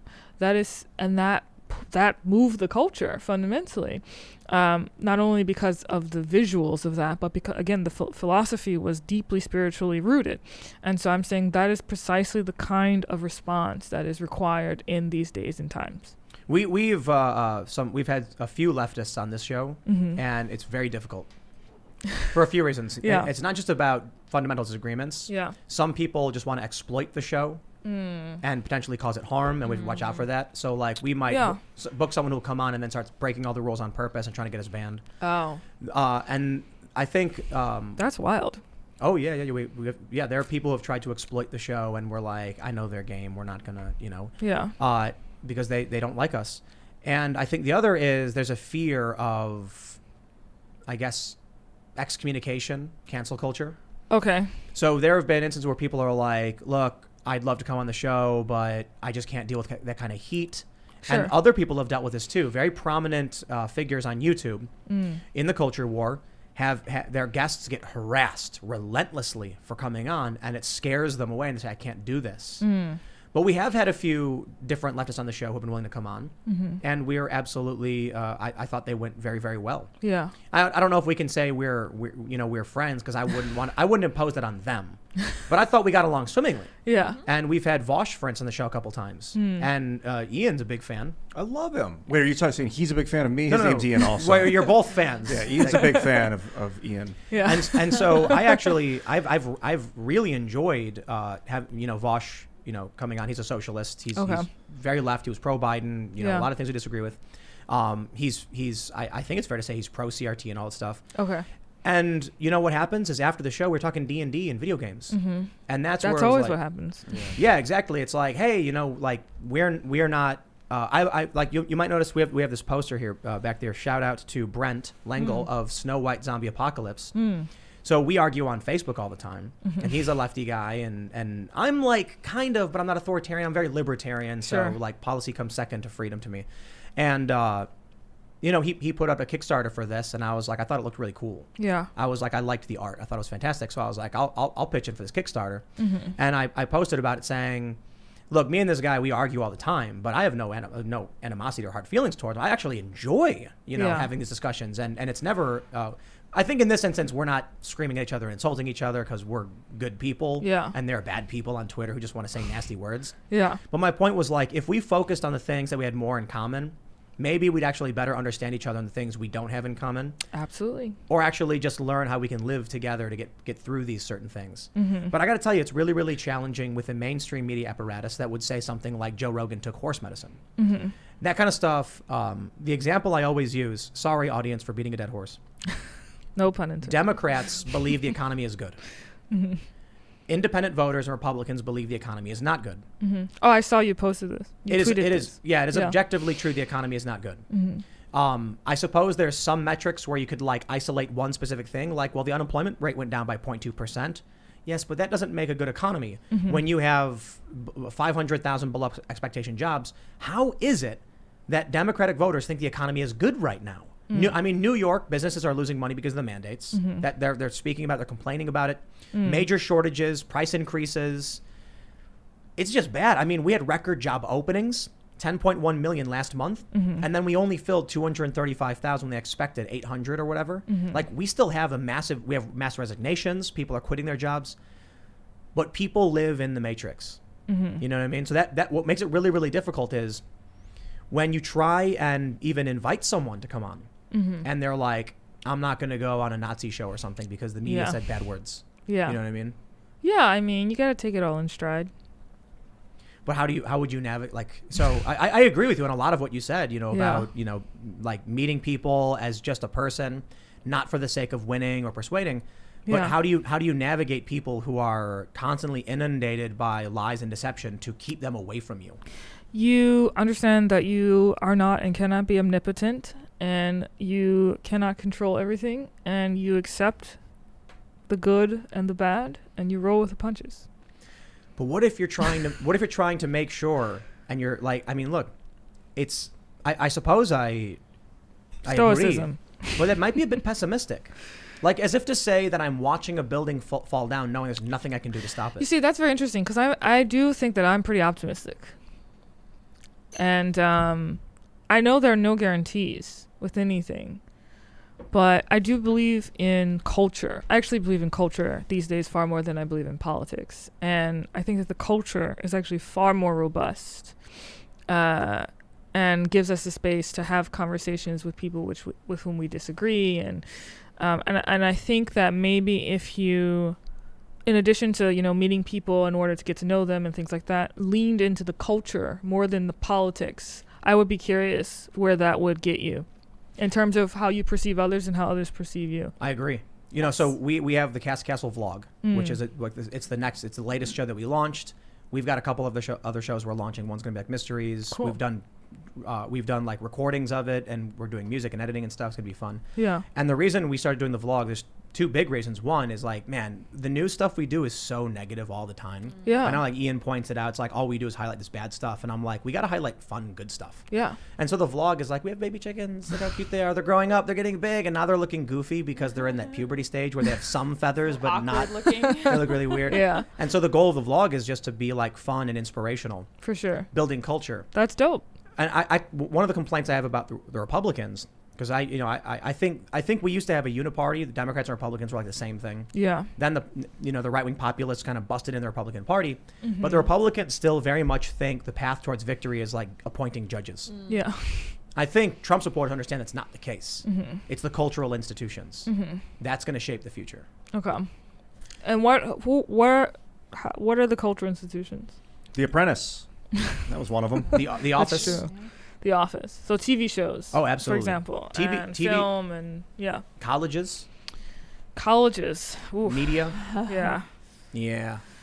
I was I've been watching reruns of 30 Rock. You ever watch? I literally Just just started that one. restarted watching 30 Rock. That Is is it- that is uncanny. I was It just watching is- Alec Baldwin interview today. Yeah. Maybe Netflix just like recommended 30 Rock because I was thinking about it for some reason. It's the first show I watched when I moved to New York. And so yeah, I love that show. And Is it's a it- show that couldn't be made today. Yes. Yeah. And that's the issue. You know what really was like a knife in the heart was when I'm watching, I think it's like the third episode, and Tina Fey, or no, maybe it's like I don't know what episode it is, but Jenna is doing a photo shoot for Maxim, Yeah. and there's like loud noise and a fan or whatever, and the guy interviewing her asks her about the war, and she says something, but you can't hear it, and he writes down, "I hate the troops." Oh. And so there's this big thing in a magazine saying that she hates the troops. And Tina Fey is like, or, Liz Lemon, why Yeah. did you say that? She goes, Yeah. I didn't say that. He misheard me. And there's protests. But anyway, she says, okay, Jack Donaghy goes, we're putting you on hardball with Tucker Carlson and Chris Matthews to debate this. So good. And then Liz says something like, just say the war was started under false pretenses and it was horribly planned and that you respect the troops and don't blame them for this. And I was just like, man, where did that rhetoric go? Where was that left? Yeah. Obama. He came in saying he was going to fix it and then didn't, and a lot of it got left. The baggage got left in his garage. I will just add to finish the joke because it was amazing. She calls Tucker Carlson very attractive, which is funny because they would never allow that. Yeah. They would never allow Tucker Carlson to appear him. and be called attractive. He was on MSNBC. And she says something that's really funny because it's 2007. She said, I think the government needs to hunt down Obama, and that's why I'm voting for Osama in 2008. And that's 30 Rock. You couldn't get away with any of that It's stuff such today. a good show. That's insane. No, but the reason why I'm optimistic is because it's starting to eat like so much of the art that we love, and I think that artists like will revolt against that. We have to now, because if it gets eaten and it's gone, they won't know that it existed in the first place, and then they Yeah. won't be able to. But So we got to do it but now. the artists are still alive. Like Steve Carell is still alive. Like Yeah, but like I mean, I understand Jay Leno's always been like an awful shill, but he said, get woke or die. I don't know why I wouldn't expect him to say that. He would be the last comedian I'd expect to say that. Look at actually. Rage Against the Machine. I don't follow them. But you understand I what don't the know name anything about what they said recently. They have a lyric in a song, F you, I won't do what you tell me. Yeah. Now they've become the band of F you, you better do what they tell you. Well, I think that's because we're moving through a liminal. I just want to give context because I think it helps us to empathize with people. We're going through an incredibly liminal stage right now with the pandemic and everything on top of the pandemic, whether it's race relations, polarization, constant outrage from social media. We're going through a liminal stage where people's rituals have been upended, where people have lost their sense of being connected and things like that. And so we're dealing with an incredible amount of emotional scarcity. And in a time of emotional scarcity, people become extremists. It's like a law of human nature. And so on some level, what's happening is like horrible. But on another level, it's also expected from a 10,000 foot level. And so the question for me is more, how can we how can we adopt, sorry to keep reiterating this word, how can we adopt certain practices, certain relational ways of being so that we can deal with this very difficult time? And I think a lot of what you're seeing is ultimately a misdirected or misapplied flailing for air in response to many crises, whether that's identity crises, pandemic related crises, all of the above. Yes, I agree. And I think that's why you'll see there's protests over masks, there's protests over gender, there's protests over race. And it seems like the culture war is a million things at once and one thing. Like there's a left and a right and they're fighting each other. But then you hear people like, oh, parents are protesting. Which reason is it they're protesting now? Why does the left have these tenets that are, you know what I mean? It's like, it seems like there's a bigger overarching it's chaos. Emotional vacancy. I thought that was pretty insightful that you said that. Yeah, like the scarcity. There's just scarcity. And so one thing I'll do is when I'm fasting, I start to get more in touch with my emotions. I'll cry more. Or if I take psilocybin, I'll cry more. Like I get more real. And then I'm able to feel other people. Yeah. You know, I'm sure there's something. This obesity thing's terrifying, man. It's hard to feel when you're stuffed with food. I just have an idea. That's true. I think we can solve the problem. We need a monk, a shaman, and a priest, or to walk into a bar. To walk into a school. A grind bar, maybe. Yes. Oh, school. To walk into a school. Yeah. And have a serious conversation with a bunch of young students just about the great questions of life. Yes, and we humanity. are. Everything that's going on fundamentally has to do with the great questions of life, and hardly anyone is tuned into that is what is at the center of all of this, I believe. And I agree, we need some shamans up in here to like help us figure this stuff out. But I was thinking first and foremost just like a straight up shaman, because they could ask so many questions to people that would challenge their perceptions. Yeah. But I actually before I was thinking, I'm like, man, because you mentioned psilocybin and stuff, but then I was like, you know what? But a monk, would also and a priest and a rabbi and an imam and like a Buddhist teacher. I don't know what do you call a teacher of Buddhism? Monk? I don't know. Yeah, I don't know. A Buddha, But- yeah, I don't know if they But teach like a about Buddhist monk. But having a bunch of different people of different, backgrounds, but with a background in the great questions of life, philosophy, and theology, I think would be profound for a young person to experience. Welcome to the theory of enchantment. Is that what it is? Fundamentally, yeah. I got this feeling that Yeah. making weed illegal Yeah. has destroyed our culture. It's been 100 years, so it's kind of new.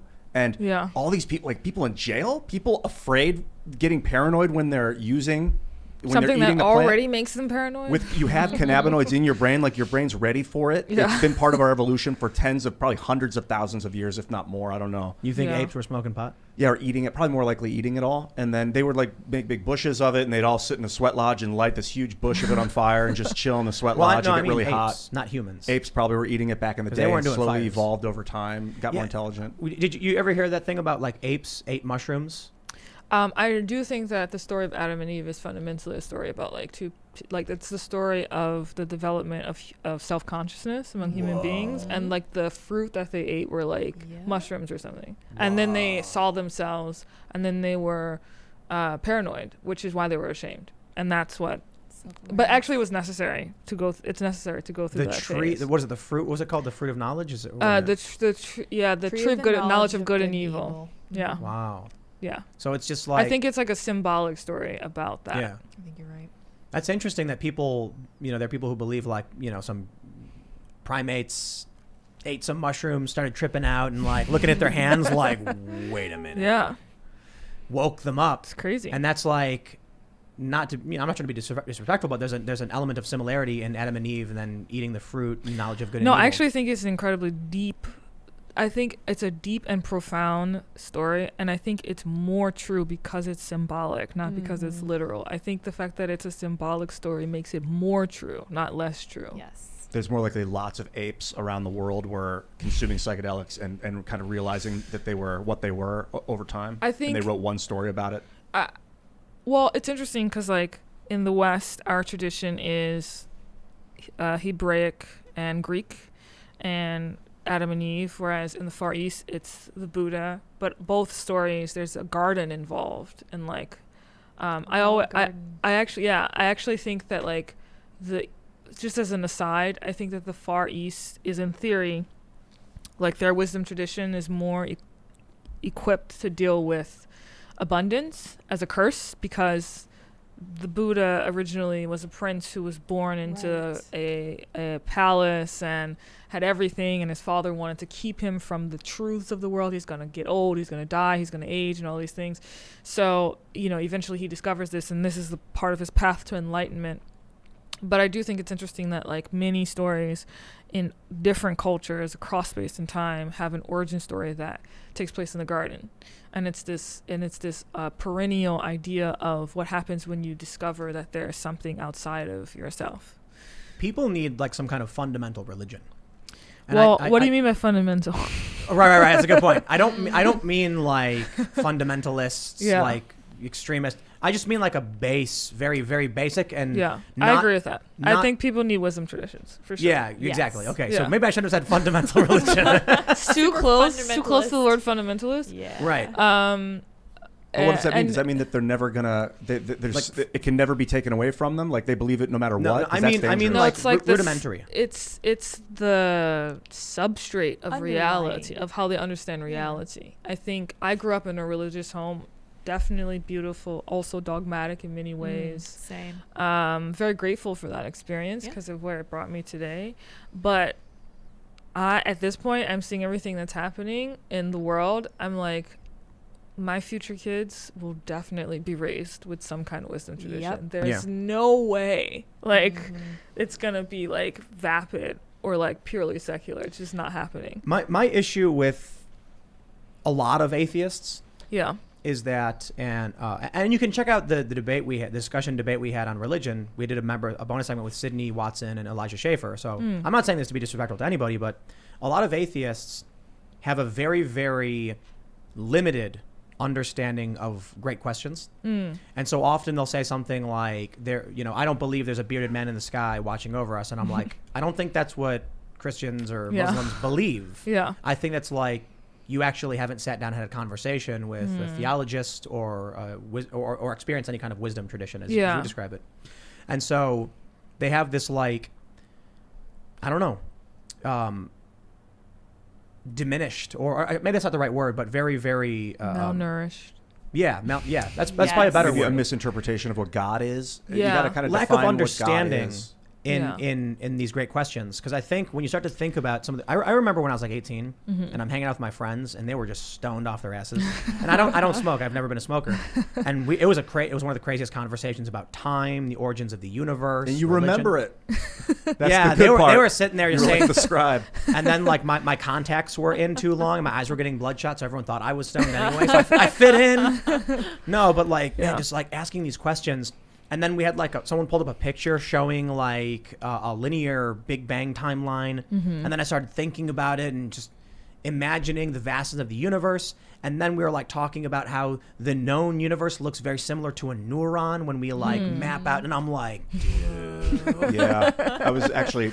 But I bring that up because there's a lot of people who haven't had those tripped out conversations that make them expands their mind's eye, as it were, to be like, why would I ever stop and think that God was like a dude with a beard sitting in a cloud? You know what I mean? Yeah. I was thinking yesterday about individualism and collectivism a lot, and I'm like, I think what I write. I wrote it on Minds. I posted this, that it seems like life is like a subjective experience. Each person is like, life is for me, and for you, life is for you. But then I'm like, but I feel for like the slaves in China and like the kids being trafficked around the world. So there's like, it's like I'm part of this greater collective, like really, like I am, and that's what they call holistic, and there's a real belief like holism, and then that's like it coincides with the holofractographic universe that Nassim Haramehn's been working on. He's solved Einstein's field equation, and he shows hey, the universe is connected through the vacuum. So this collective idea is like, we're definitely the same. At some level, we're the same organism. We're parts of the same organism, but it just depends on the scale that you're looking at it, I think. You know what we need to do?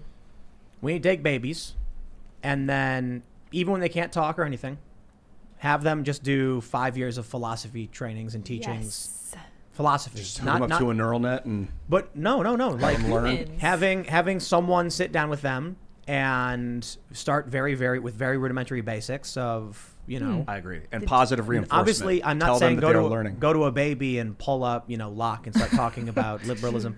No, I mean like starting with a baby and just being with the baby and Like, Hey, doing what you a want to parent would install do. some good philosophy in kids? Tell them they're intelligent. Tell them you're good at learning, and you're really good at that. That is a deep belief, a religious belief that you can instill in a human from an early age. I just mean like, you know, asking questions of the things like, what did you see today? Socrates. You saw a bird. Yeah. What did the bird look like? What do you think about that bird? Have you ever, okay, where'd the bird go? Did you see the bird? You know, like just very simple things. And then once they're a little bit older and about to go into kindergarten and they're actually talking and they're learning basic math and reading, now you can start asking them more serious questions. So like, where do you think I go every day? What do you think happens? Those are the kind of questions that will like make them think and imagine. And then you tell them. And then you can show them. And then as they get older, start laying on the deep philosophy. And I imagine if you did that, we would have an individualist nation that works as a collective when there's emergencies that needs to, that people trust each other. My problem was learning about philosophies didn't make me philosophical. It was smoking weed. It was the THC and the self-introspection. I always kind of wanted to be, I was kind of philosophical anyway. Yeah. But people would be like, you got to read Jung. You got to read this guy and that. And I'm like, I don't care, man. I am connected with God. I'm experiencing it. This is like a real thing. And that was the philosophy coming out of me because of what I was feeling. If you guys are really into this, you should check out the work of John Vervaeke. If you're not already familiar with him, he's excellent. He's a cognitive scientist out of University of Toronto. And I've learned so much from him. He has a podcast series on Spotify called Awakening from the Meaning Crisis, where he goes through the whole history of the West from the end of the Bronze Age all the way up to like the 90s. It's like, Oh man! and he I also wonder if he'd wanna has. come out. You Yeah. should invite him. He also Toronto, has you'd like say. meditation practices that I follow. Like they're free on YouTube, so anyone. It's a progressive course, meaning he teaches a new thing every Monday. Cool. What's Amazing his name? stuff. John, what's his last name? Vervaeke. Vervaeke. Vervaeke. Thank you. He's excellent. Oh, cool. I'm excited. Yeah, he's We need, excellent. you know, what's really funny is because like I've never done any kind of really hard drug at all. I drank a bit from when I was like 19 to 20, and then I was like, drinking's done. 19 to 20. Like for a year, I drank a Long stint, lot. Yeah. Well, Yeah. yeah, if you do that, Well, then you're gonna. I was hate drinking it. when I was 18. You know, I probably started drinking when I was 16, but not like a drunk, right? I was like my Sure. first beer and then Social. some parties when I was 17 and I'd get drunk, but I was never a heavy drinker. And then probably like 19 and 20, it was like a party on the weekends every weekend. Yeah. And you just get drunk. You get like a King Cobra. Alcohol Just- blows, dude. It does. It's As a not- drug, it's one of the lowest in my It's opinion. hard on value. you. It's just legal. But I've never, So I've easy to never, get. I've smoked pot a couple times. I've never done anything else. I have no interest Yeah. in that. I have no tattoos, no piercings. Acid is Boy, very nice. Yeah, I must wouldn't say. consider it a hard drug. If you do Yeah. slow doses, those things aren't hard. But- Alcohol's much harder. But I say this because I genuinely believe people, and well, I'll be careful about how I say it, but there are certain psychedelic experiences people have had that I think have greatly benefited them. Specifically, the research they're doing on, you know, like PTSD Yeah. and other, you know, Molly with PTSD. Yeah, MDMA. Yeah. and so I'm wondering if there And is ketamine too, I a think. very Yeah, great depression. benefit people would experience undergoing some kind of psychedelic. There is. And the fact that they made weed illegal in whatever it was, 20 something is terrible because now people don't understand it. They don't know what the dosages are for it because a tiny bit is what you're supposed to do with that stuff. If you're going to do Yeah. it. Not a hit of it. Not you don't burn it and go and take this huge thing. And that's an overdose. That's why things get all blurry and you're like, whoa, you're overdosed. That's not intentional use. How much of it are you supposed to take? I mean, a tiny, I don't know the actual microdosage. You'd probably have to talk to a doctor. There Okay. are like Silicon Valley people do this. Yeah, they microdose all day. That's interesting. But I will say, It doesn't get you high. I am not Right. You just get the encouraging. clarity. It was not an encouragement to anybody. I'm talking No, not at about all. medical research Yeah. and the data we've got so far, and I think it's promising. And that's why I think this extended state DMT research is fascinating, because I feel like this research could lead to like helping people a whole lot For sure. with like breaking down the barriers, the walls, their own insecurities, and all that stuff. Have you smoked DMT much? No, I've never I smoked puffed on DMT. it once. It was pretty cool. Take ayahuasca. I'm one day. Oh, you will. You have. I will do ayahuasca. I that's am the- planning on doing ayahuasca Yeah, one day. and that's the shaman Yeah. stuff. Yeah. You know, That's the mother. like there's Makes you think. you know, you go to these villages, you might find a shaman. He's not gonna be able to tell you anything about calculus rocket science. Maybe.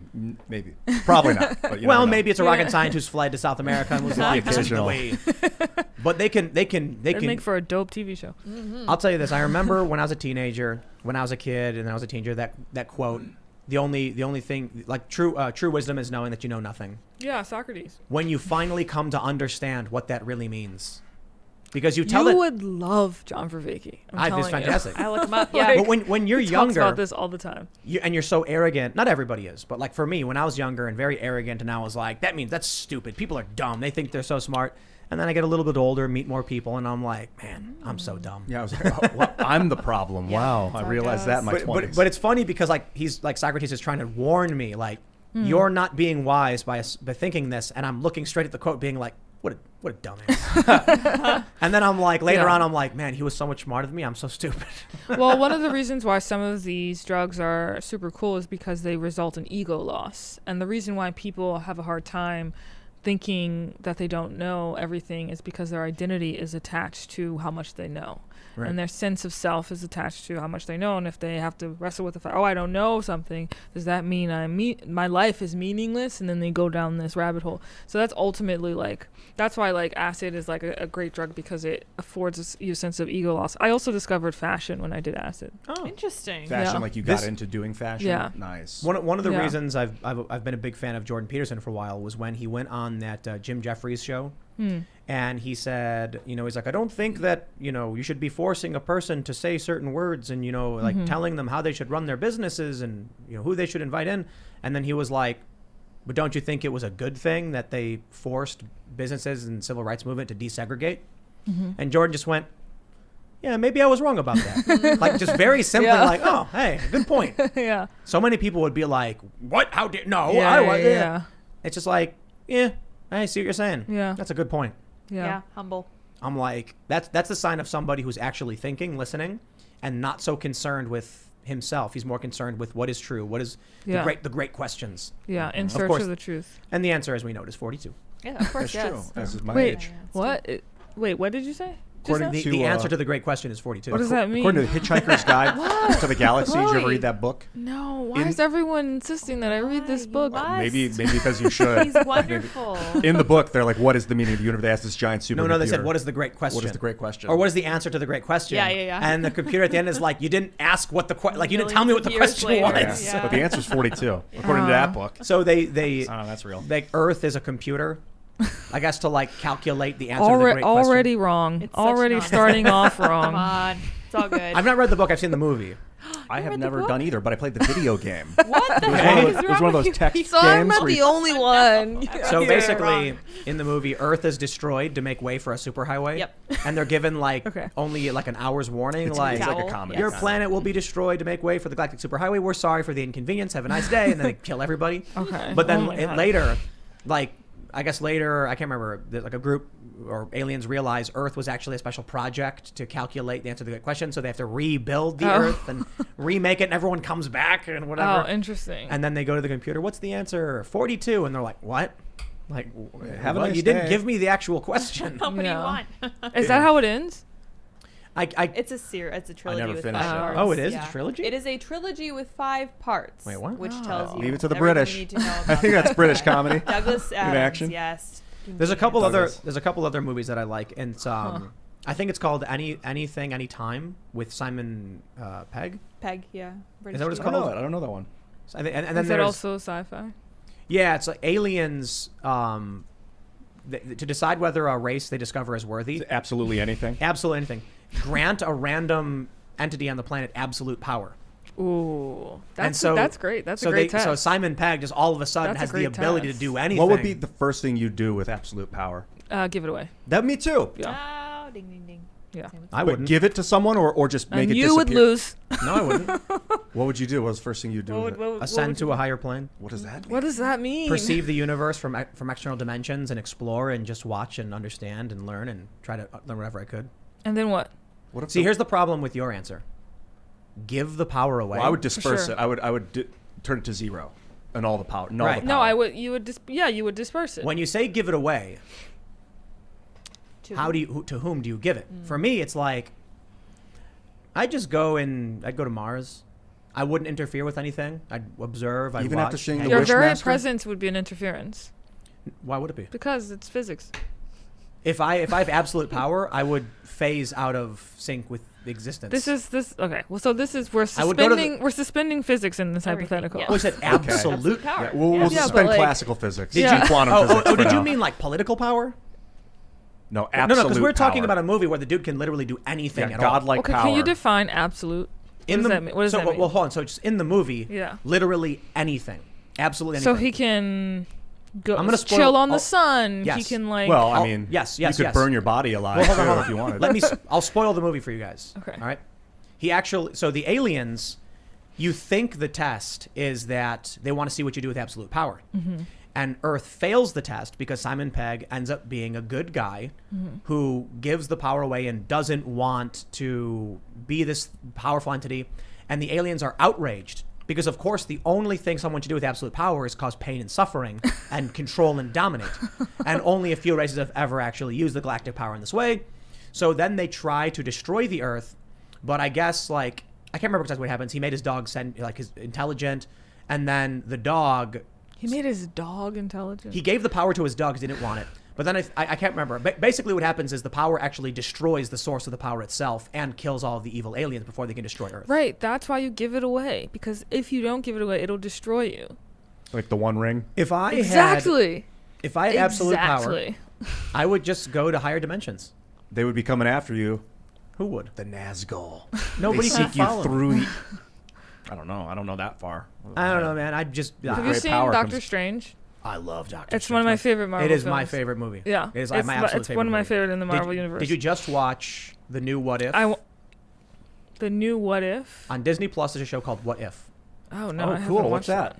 It is. I should It check it takes out. the Marvel Cinematic Universe stories and says, "What if in this universe X happened?" Cool. So in the latest one, they said, "What if?" Oh man, I'm disappointed in this episode. Okay. It says, "What if Doctor Strange lost his heart instead of his hands?" So you He know would this. die. No. His emotional heart. Oh. So here's what yeah. happens. Very specific. I guys, spoiler alert if you want to watch this. Can we just flesh this out on our own and not Yeah. because if it sucked, then it's gonna No, My devastate guess is me. it, I don't- turns, it didn't suck. becomes like Doc Octopus. I just think they missed the best version of the story. Oh, All right, okay. let me break it down for you guys because you know I could fix all of these movies. Of course. you have ultimate power. Spoiler alert for those that want to watch What If. I enjoy the show. They could do better, but it's a good show. This Doctor Strange episode, I'm going to give spoilers. Okay, so here's what happens. In this version of the Doctor Strange story, for those that aren't familiar, in the movie, Doctor Strange is this egotistical, super famous neurosurgeon, and he's driving to get an award, and he tries to bypass a semi on the highway in a storm, and then, there's an accident, he flies off the road, crashes, and his hands get crushed. Now he can't work anymore. So he spends all of his money trying to get surgeries, and then finally, once he's broke, he seeks out the mystic arts, and then becomes the Sorcerer Supreme. Okay. In the What If show, Christine goes with him. Christine, of course, is his love interest. In the car accident, he survives and she dies. Ooh. Because of her death, he questions his life and decides to seek out answers in the mystic arts as to the nature of life and becomes Sorcerer Supreme. Okay. And then saves the planet and everything as the movie goes. But with the Time Stone, the Eye of Agamotto, he can go back in time and save Christine. Huh. But every time he tries, she dies in a different way. She gets shot, a building explodes, something happens. And then the Ancient One comes to the past because he keeps interfering, and she's still alive in the past, and says, this is an absolute point in time that can't be changed. If she doesn't die, you don't pursue the mystic arts. Right. And because you don't, Dormammu wins, and you can't exist. Thus, in this universe, for it to exist, she has to have died. So what happens is, Strange becomes evil. He says, I will break the absolute point in time by any He means necessary. becomes Darth Vader. Yeah. Yes. And so in the end, he destroys the universe. And you know what really busted me up? The missed opportunity. Well, of this what is the episode. missed opportunity? First, I'll point out the reason I brought it. I want to bring it up is the narrator of the show is the Watcher. Love Okay. that guy. He just watches. Yeah. So in all of these different What If episodes, you can see the Watcher in the background watching. Oh, that's creepy. The But Watcher. no one knows. Cool Marvel character. Because Yeah. regular people don't have that understanding, but Doctor Strange does. So Doctor Strange actually calls out the Watcher, watching him do it. And he says, "You're a god. Help me fix this." And he goes, "I am not a god. You did this to yourself." And he goes, "No, but you're here. You can help." It was amazing to see him be the one character who knew the Watcher was watching, because he's Doctor Strange. He's an awesome character. You know what really busted me up? The opportunity was so good. It was so good, and they missed it. Let me tell you what should have happened, because I was like, oh, I think I know what's going to happen. Christine dies, and no matter what he does, he can't save her. It's an absolute point in time that sets him on the path to become Doctor Strange. So in the end, he shouldn't have become evil. He should have kept trying, and he should have defied the Ancient One and said, "No, I will never give up." And the Watcher should have said, there is one universe in which Christine doesn't die. It's the universe where you destroy your hands and your life and everything you're famous for, all of your wealth, and lose everything. Yeah. And then he says, "I will sacrifice everything I am and have ever achieved if it means she lives." That's and great. then it kicks off I the got goosebumps. original Doctor Strange movie where he caused his own hands to be destroyed. I think you're going to need to buy Marvel. I think so too. I agree. You're It's right. way No, better than Marvel. that's totally, that should have been it. Like, he calls on the Watcher. Instead and of becoming Darth Vader, he would have become Jesus. Can the Watcher do that, though? I don't think the Watcher no. can interfere like that, can The he? Watcher does talk to Strange. Oh, cool. And the Watcher is the one who sees all these universes. And Strange could have said, "Please help me," if the universe is being destroyed. And he says, "There's nothing I can do." And then the Watcher could have said, "In one universe." Does the Watcher ever give advice like that historically? I don't know. But maybe. That's maybe the one thing. So then His maybe. curse is to always witness and never participate. But like everybody, But like he's still- Picard, Yeah. every Like- once in a while you But bend hold the on. rules. But he still talked to Doctor Strange. Yeah, he can so talk. at the very least, it could have been that as things are falling apart, he remembers what the Ancient once said about being driven to the mystic arts, and then he realizes he has to have a sacrifice that drives him, so he decides to sacrifice his entire being and life, his hands, his work, his career, his wealth, to save Christine's life. And then he uses the Eye of Agamotto one more time, and she's not in the car anymore, and then he crashes and destroys his hands. She lives. Yeah, you nailed it. That would have been 100%, It would, because then it starts the movie off, then and they you're go- like, he did it to himself for a good reason. But then I have a question though. Doesn't that change the actual original movie? Because in the original movie, he was in fact egotistical. So wouldn't that be weird? Because if he's really doing it deep down, because he's not egotistical. No. All of that, like the driving and the thing, happens when he's like in his egotistical state. He would go back in time and set the path forward where he destroys his own life, erasing his timeline and creating a new timeline where he's still egotistical, his hands are destroyed, he still seeks out the answers, and then comes to better understand reality, never knowing what really happened with the first iteration of Christine's death. Interesting. So it's like a time loop that just ends itself. Okay. I just thought that would have been amazing. That would have been amazing.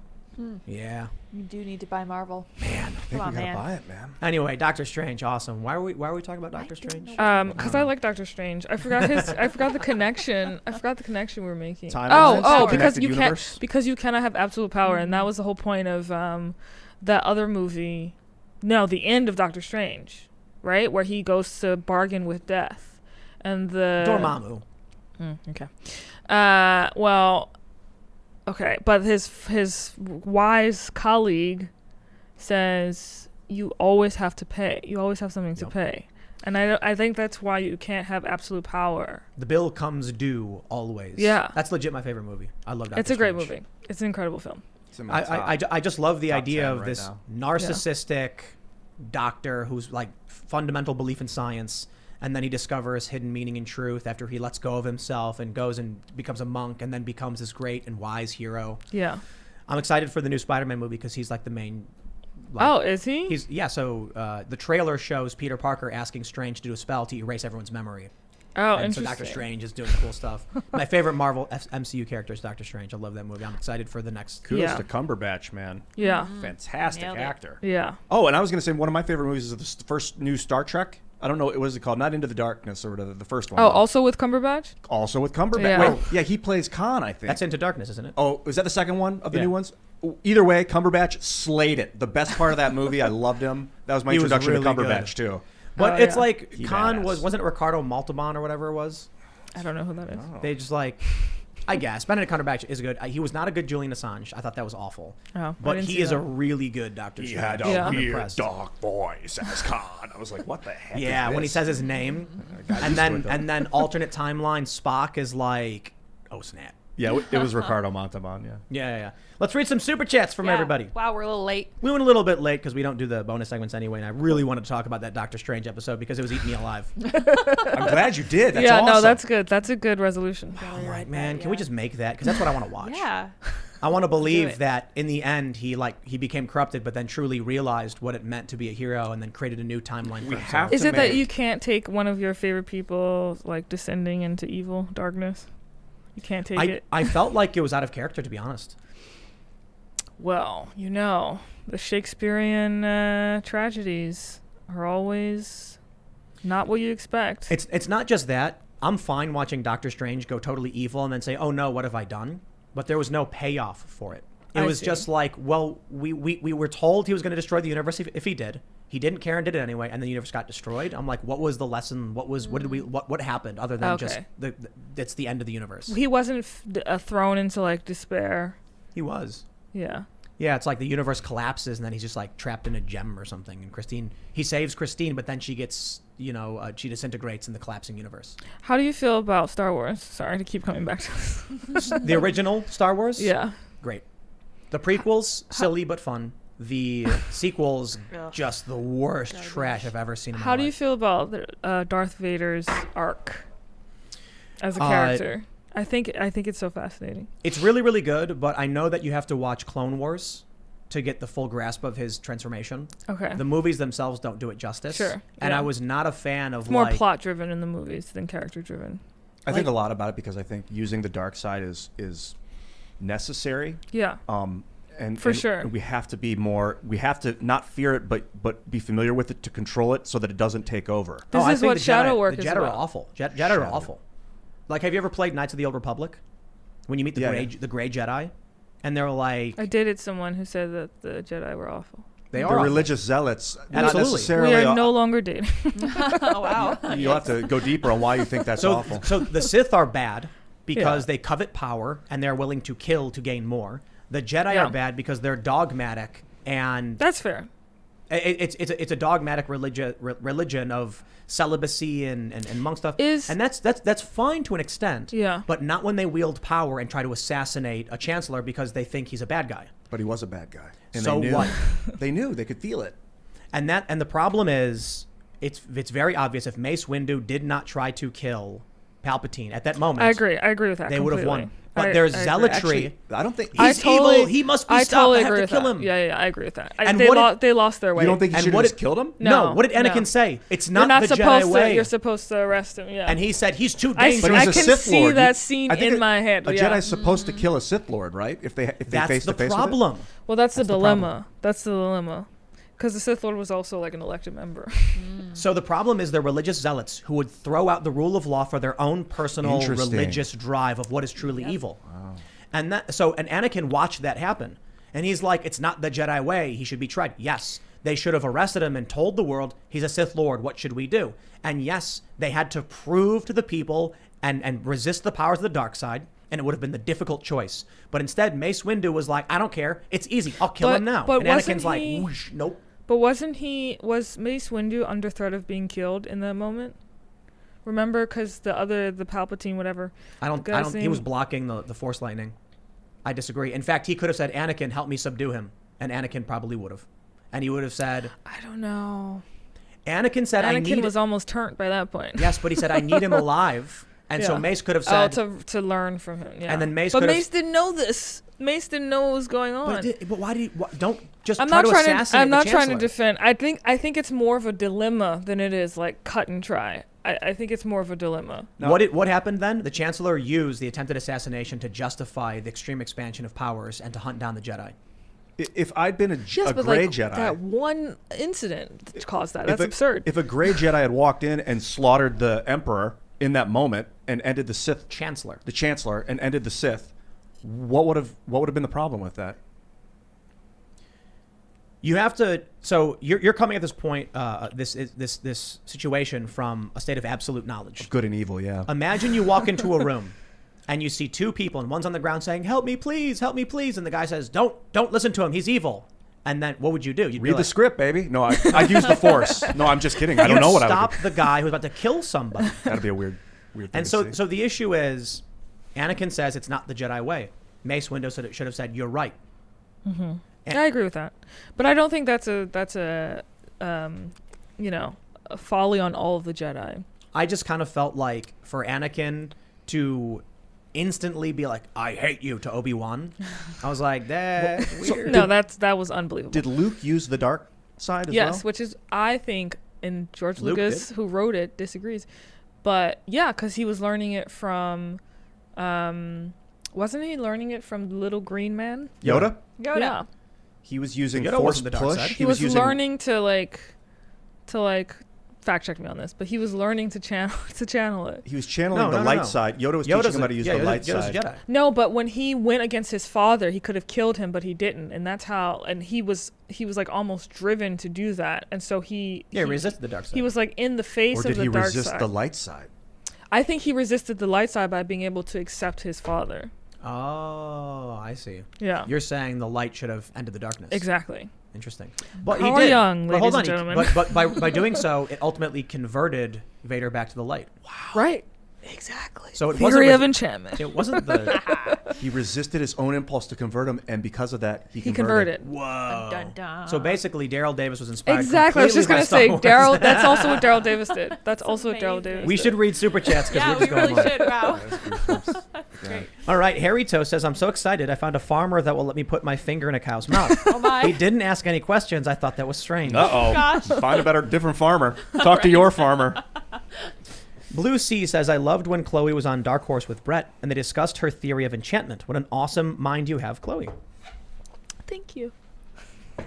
Jesse Meek says, Sacramento has a teacher that openly promotes Antifa in the classroom and even offers extra credit to students for attending protests and such. Shout out to Amazing Tubers, Liberty Doll, and the Philosopher. Sorry.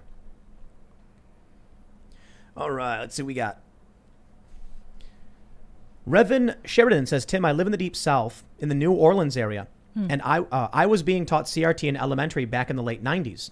I was taught black women are the most oppressed and it's my fault. Are you from New Orleans? Yeah. Do you have similar experiences with that stuff? No. Interesting. Jimmy Quinto says, I agree with her definition. There you go. Ron Quay says, Chloe is classically woke, the way it should be. Wokeism as it's known today is just neo-wokeism. I remember when being woke meant seeing the actual truth, not using race to bait and make money. Well, there you go. I like that. Jenny's says, does Chloe have a curriculum for homeschoolers?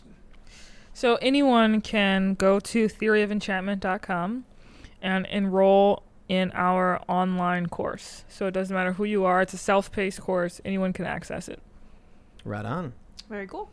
Oh, so yeah, we haven't covered this story yet. We've all been posting about it. Andrew Lage says, South Australia is forcing returning citizens to download an app that will send them a notification, and within 15 minutes, they must go to the specified place and take a photo with their face on it. If not, the cops come. Do you hear this? It's crazy. First I I've heard saw of it. that. However, my understanding is how it works is you have the app. You'll get a notification saying you have 15 minutes to post a photo from the location you're at using geolocation, which means if you claim to be at a house in this particular area, you take a picture of yourself, it's geotagged with the area and your face confirmed, you're good. Geolocation spoofing apps are free Yep. and I knew this was where you were going. can put you anywhere you want. So it's a terrible plan for the government. It won't work. I was thinking about this today while I was in the MRI machine because guess what you can't have in a freaking MRI machine? Literally anything metal, including your phone. I was thinking about tonight's show when Tim doesn't really look much at his phone because he's doing a show. And I was like, how dare a police force think that this is okay? Absolutely insane. All right. Odd Ninja says, hey, Tim and crew, first super chat to Ian. If a human male gets a human female pregnant, is she carrying a growing human? You mean like right after, like 10 seconds after the pregnancy? Technically not yet. The question is the question is. I don't know when you would consider the fetus a human. I'm not sure She's what pregnant, the medical is she carrying a growing definition is. human? Yeah, I mean, if you're asking for medical definitions, I'm not the guy that would be able to answer that. You'd have to look that up. Is it a growing human? it depends on what stage it is. When do you start to consider the zygote a human? Is later in the It's pregnancy. Human father, human mother. What Is she carrying something that is growing into a human? It might seem like that, yeah. I don't know. The answer is yes. Come on, Is the Ian. sperm human? Yeah. Is the sperm a growing human? It says because pregnant. it's going to eventually It says- impregnate? The question is pregnant. Yeah, but the not pregnancy eventually. doesn't mean that the kid's going to ever be born. The kid could be an abrupt Still a human. Is it- accidental but- termination. You never know. And you could get hit by a car, but so you're still no, human. no, that zygote might die before it ever becomes a human. Ian, so are you no, gro- she's are you- not are you- carrying a Ian, human. are Technically, you growing old? We won't. I don't know how to answer that question, Are Tim. you There's growing solar old, age dude? and there's genetic age, and sometimes Are you're you getting growing younger. genetically old? I'm regenerating. Oh my gosh. I'm genetically You just getting don't younger. want to. You just don't want to admit it. All right, to Tim, ask Knowles about getting in contact with Ted Cruz to come on the show. I thought about that. Oh, That would really? be super fun. Pulling strings with our past guests. Yeah, I Get thought Ted I Cruz. might. I think Ted Cruz should have stood up for himself in the Cancun thing. I think he that was dumb. It's culture war You stupidity. should tell him about it. You're like, I need a vacation. Follow me on Twitter. Yeah, exactly. All right, Salty Racer says, I think the shadow work is an excellent idea. Problem is that some people literally need a slap in the face to change their behavior. This has stopped and it's causing serious problems. I disagree. I don't agree with that. Yeah, I don't. I was gonna say I don't know Yeah. about that. Yeah. Yeah, I think that actually will just, like, when you approach someone as an enemy, you solidify their position. If a person already is acting out of a lack of self-worth and you slap them, so to speak, you're actually going to deepen that sense of low self-esteem. You can't make a change like that unless you're slapping yourself in the face. It Simultaneously, has to be yeah. you. Yeah. It does. Josh, oh my gosh, says, Chloe, what do you think about the idea of opt-in taxes for social legislation, for I know example? nothing about that. I know, I thought it was like a very... I don't know. Yeah. But here's what I'll read it. Yeah. Supporters of abortion pay taxes for it. Opposers don't. Tim, check out the singer Joff Castellucci on YouTube. Deep singing voice. Cool. I don't know. What are your I general like that. thoughts? I have none. All right, there you go. Zero thoughts. Brandon Freeman says, Tim, please ask her if she's a Marxist and get a yes or no. No, I am not a Marxist. I think you actually said that early on, like you were critical of, critical theory. I'm critical of critical theory. I'm also critical of the Marxist take, or what seems to be a Marxist take on, like, saying that, like, what's driving certain people in elite institutions to CRT or to wokeness is because it's financially successful. I don't think that that's actually what's happened. I don't think that's a sufficient driver. And that's a very Marxist idea, ultimately. Joshua Hickey says, white CRT people are white supremacists. They believe they're inherently above the level due to their skin color. Usually they're just undisciplined and spoiled people who haven't earned what they've been given, and they know it.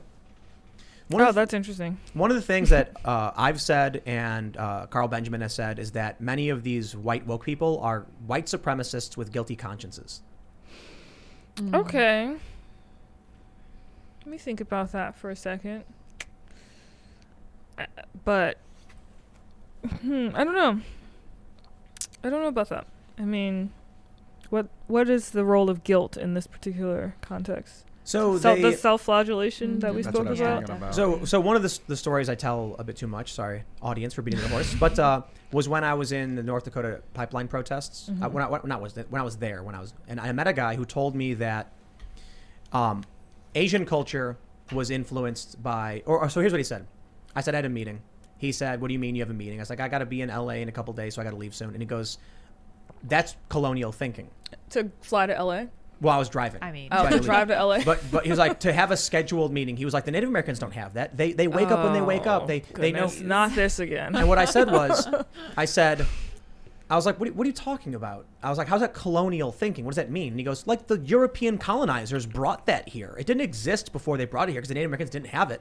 And I said, dude, Chinese people have schedules. They wake up to farm. And he goes, well, let's be honest. It was the white people who brought that to them. And I was like, are you kidding me? You're going to sit here and tell me, dude, we invented the compass 1,000 years before you guys did. Yeah. That's true.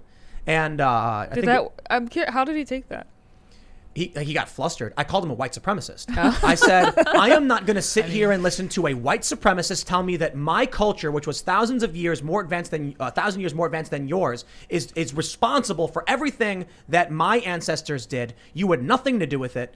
And then everyone kind of looked at him, and he was like, "Whoa!" But that's the ideas they espouse. They So- believe that the white Europeans made Yeah. everything. I do think there's an irony to this, and I do think that one of my objections to, like, Ta-Nehisi Coates wrote an article in Atlantic a few years ago called "The First White President." I think that was the name of it, where he's talking about Donald Trump, and he basically argued that white supremacy was, I forgot the particular line, so apologies if I misquote. This is a paraphrase, but he was basically like, white supremacy is cosmic in nature.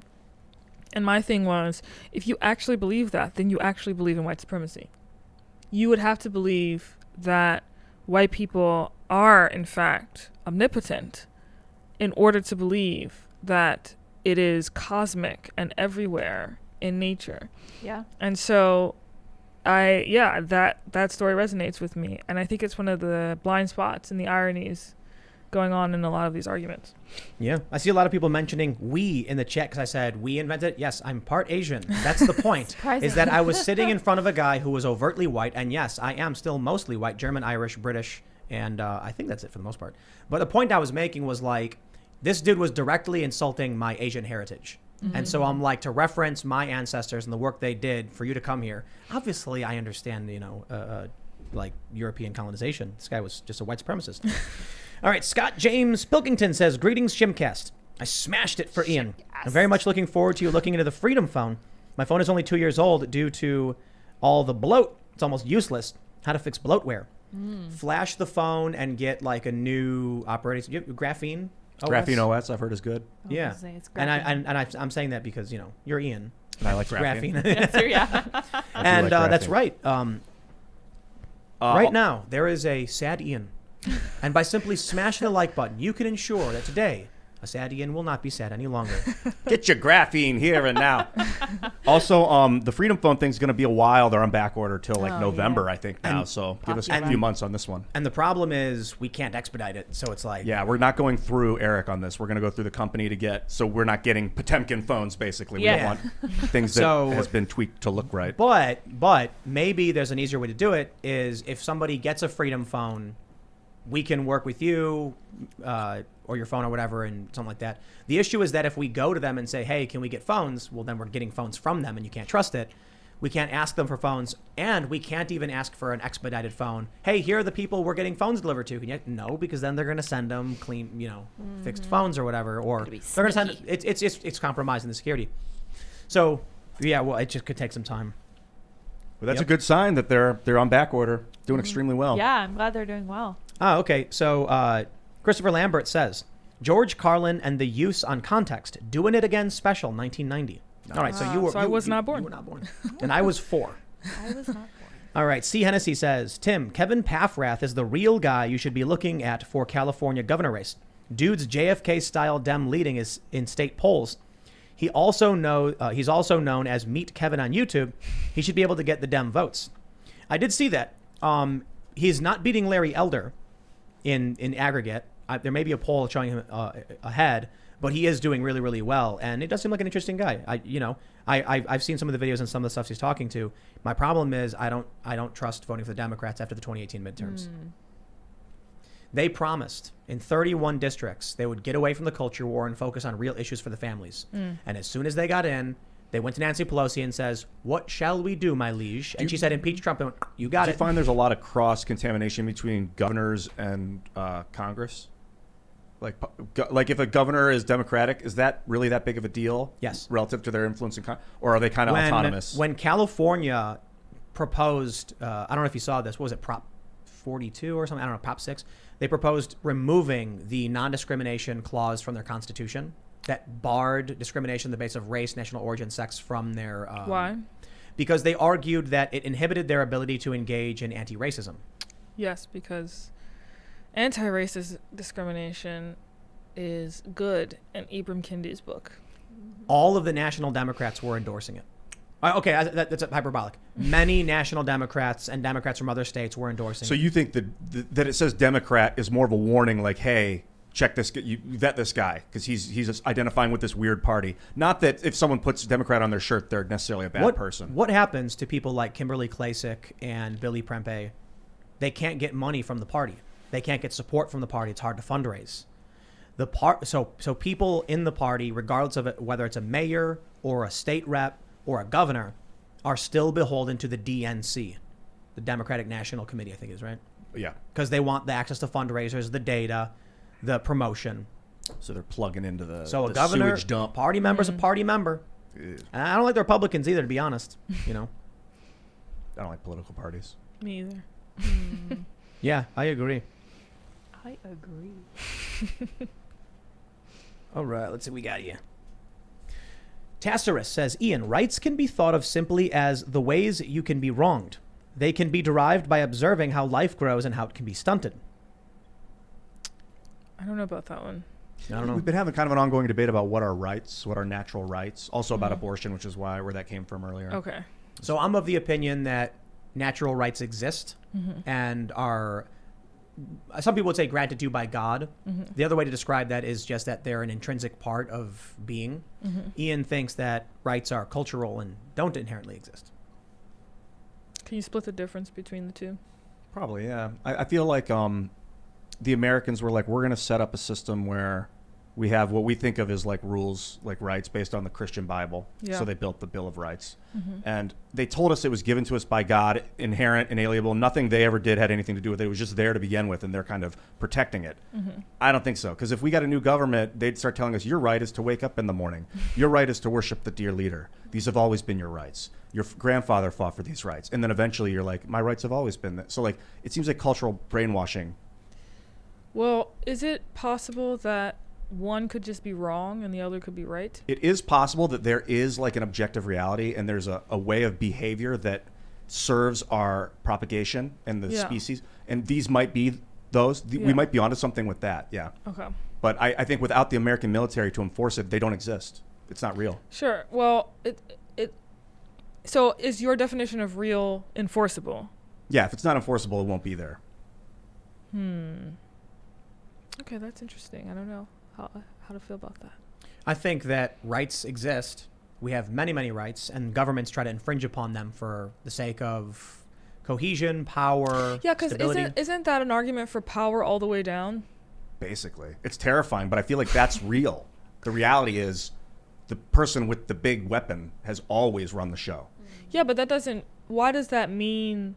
That's true, but that doesn't mean that one doesn't have inalienable rights just because they're not being enforced. Or why does that necessarily mean that? So I'll, like If they're not inalienable? Because if they want to say you don't have them anymore, then you don't. I'll ask you this question. Yeah. Would you be upset with a deer for kicking the coyote that was attacking it? No. Because the deer has a right to defend itself. Sure.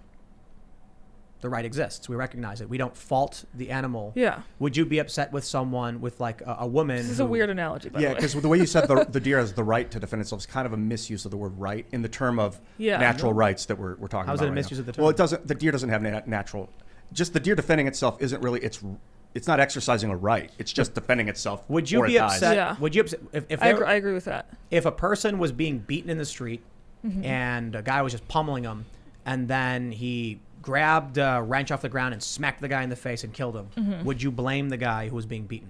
No. He has a right to defend himself. Right. Well, God, yeah. I mean, he should. If he wants to survive, he better defend himself. And so the way the law works is that we recognize an affirmative defense for murder. Self-defense is not murder. It is not a crime. You're free to go. You have a right to defend yourself. So there are many rights that we recognize, and there are many rights the government tries to take away from you. But the right to keep and bear arms is fundamentally the right to self-defense. in this country, not all countries But have that are you right. saying that if the government didn't support a person defending themselves, then that person no longer has the right to defend Correct. themselves? Like in North Korea, if a soldier were to kick a guy on the ground and the guy tried to fight back, they'd execute him on the spot. That's right. And because he has no right. so if you're being I think you guys are defining rights differently. Probably. Yeah, That's exactly. where we came So- to. Yeah. Yeah. So the problem Yeah. is that even when I read Ian the definition, he didn't agree with Well, it. you and read it said- to me, and then you stated a different definition I as the didn't. definition of the word. It's on video. You were The talking. You said problem- ethics in the definition, and then you didn't say ethics when you were redefining it. I read a large paragraph giving you a very intricate explanation of where natural laws applied and why, and then you started nitpicking it. So I broke it down to like fundamental truths that are inherent freedoms that are inherent to living beings, because no matter what definition I give you, you would change the definition? This is clearly a great question. Yeah. What are natural rights? Are they given by So God? let me- it's in the Constitution. It says God gave it to you, and you're like, I'm an atheist. Let me ask you guys a question. Is the American government full of it? Because I'm an atheist. Let me ask you guys a question. Yeah. If a man was walking down the street minding his own business, and a cop pulls up for no reason, runs up to him and starts mercilessly beating him with billy club, and the man is on the ground and then is being beaten, begging, please stop, and then he leans over and grabs a wrench, gets up and cracks the cop, killing him instantly. Would you blame the guy on the ground? No. Would you? I mean, I can't. These are ridiculous situations you're creating, dude.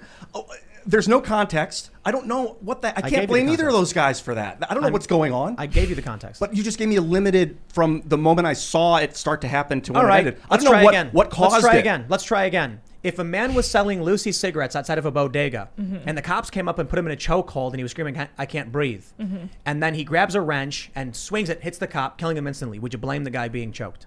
No. Blame him for what? For killing the cop?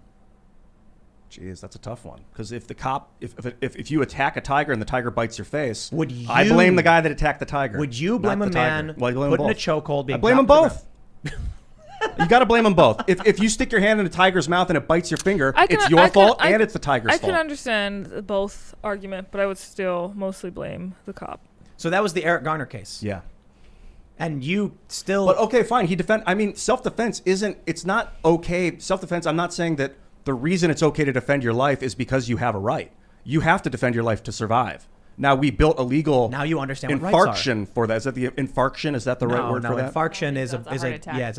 it's blood loss to a muscle. Yeah. All right. Well, I want to make that a political word. In the I future. like that. Yeah. Let's do it. The formation or development of an infarct. Yeah. An infarct. Which is, We'll yeah, get to that lots of later. work. Yeah. So I don't want to waste these super chatters' times because people are giving us money right now. the to reason listen to why I this. asked the question about the cop is because you recognized you wouldn't blame someone for defending themselves if a cop was mercilessly beating them Right. and they took the person's life and their intent was to defend themselves. But the state would probably still arrest you and charge you Right. because they would infringe Qualified upon you. immunity, Well, I think that's among other things. but that's mostly about lawsuits, though. I think the True. issue here is that culturally, the police department would say, "Too bad, MFer, you killed the cop. We don't care why." And as much as we, as human beings, if we recognize a situation in which a legitimately innocent person, in full context was innocent, being attacked by a criminal police officer, every person, a conservative, would be like, well, of course, that cop's a bad guy. The state probably would disregard it and probably still arrest him. But- they would be biased against him. They wouldn't care. But the guy has the right to self-defense. This is That's what right. your point you're going towards. Now that's good. Now that's why we built our government, is to protect that idea. But it wasn't, my argument is that it wasn't given to us by God. It was these dudes, Ben Franklin, Thomas Jefferson. So they were you like, just have a problem with the God piece. You don't. Yeah, thinking that it's inalienable and it can't be ever taken away freaks That's me not out. what it But says. that's not what it It means. says- That's not what it It inalienable. Inalienable doesn't mean it can't be infringed upon.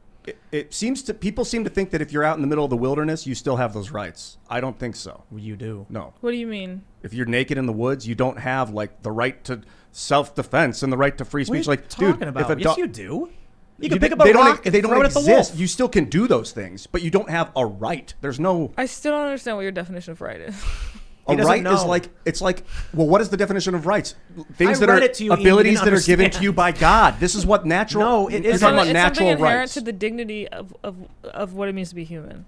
Freedoms that are inherent to life, fundamental, like It's like a part of the sacredness of what it means to be human. In this in society, order for but life, in order for Afghanistan, life to it's not. function, in order for life to function, certain things have to happen. And as human beings and as all life strives to survive, we recognize that life does certain things. In fact, Yeah. in the definition of life, when they describe it, it propagates, and I believe defense or the attempt to survive is one of them. No, I could be wrong about that one. The challenge I have with your understanding is it seems that it would be easily devolving into relativism.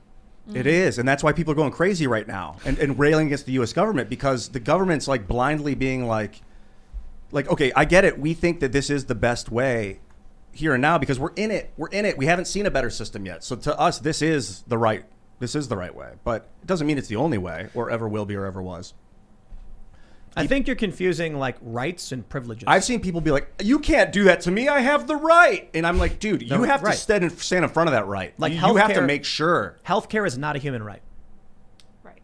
That statement makes literally no sense. But like, you banned me off YouTube. I have the right to that. No, you should have built a website to protect yourself because you don't have the right.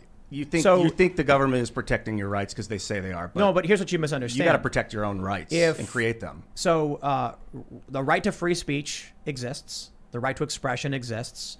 There are some limits on causing harm to others because now you're infringing on their right to life and they have the right to defense.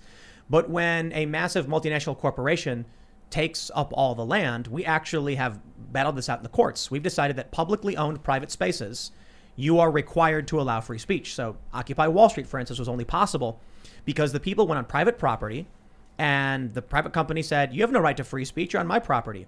And the government, the people, and the precedent in the courts was, actually, if you're occupying the common space as a private owner, you can't take away someone's right to free speech. So YouTube bans people, banks debank people, and they shouldn't. U.S. government hasn't done a thing about it. Welcome to the argument against censorship. Because it can't. The government cannot. That's not only is it true, not Ian. infringing on those rights, corporations are, and the government can't do anything about it. They can. What can they do? So first, there's Section 230 reform or Section 230 enforcement, which they're not doing. Why? Well, right now, Democrats have the majority and Republicans have no will. Republicans were too stupid to do anything about it from 2016 and on, and now they're all being banned and blacklisted, and they don't care because most of them were neocons, unipartyists anyway.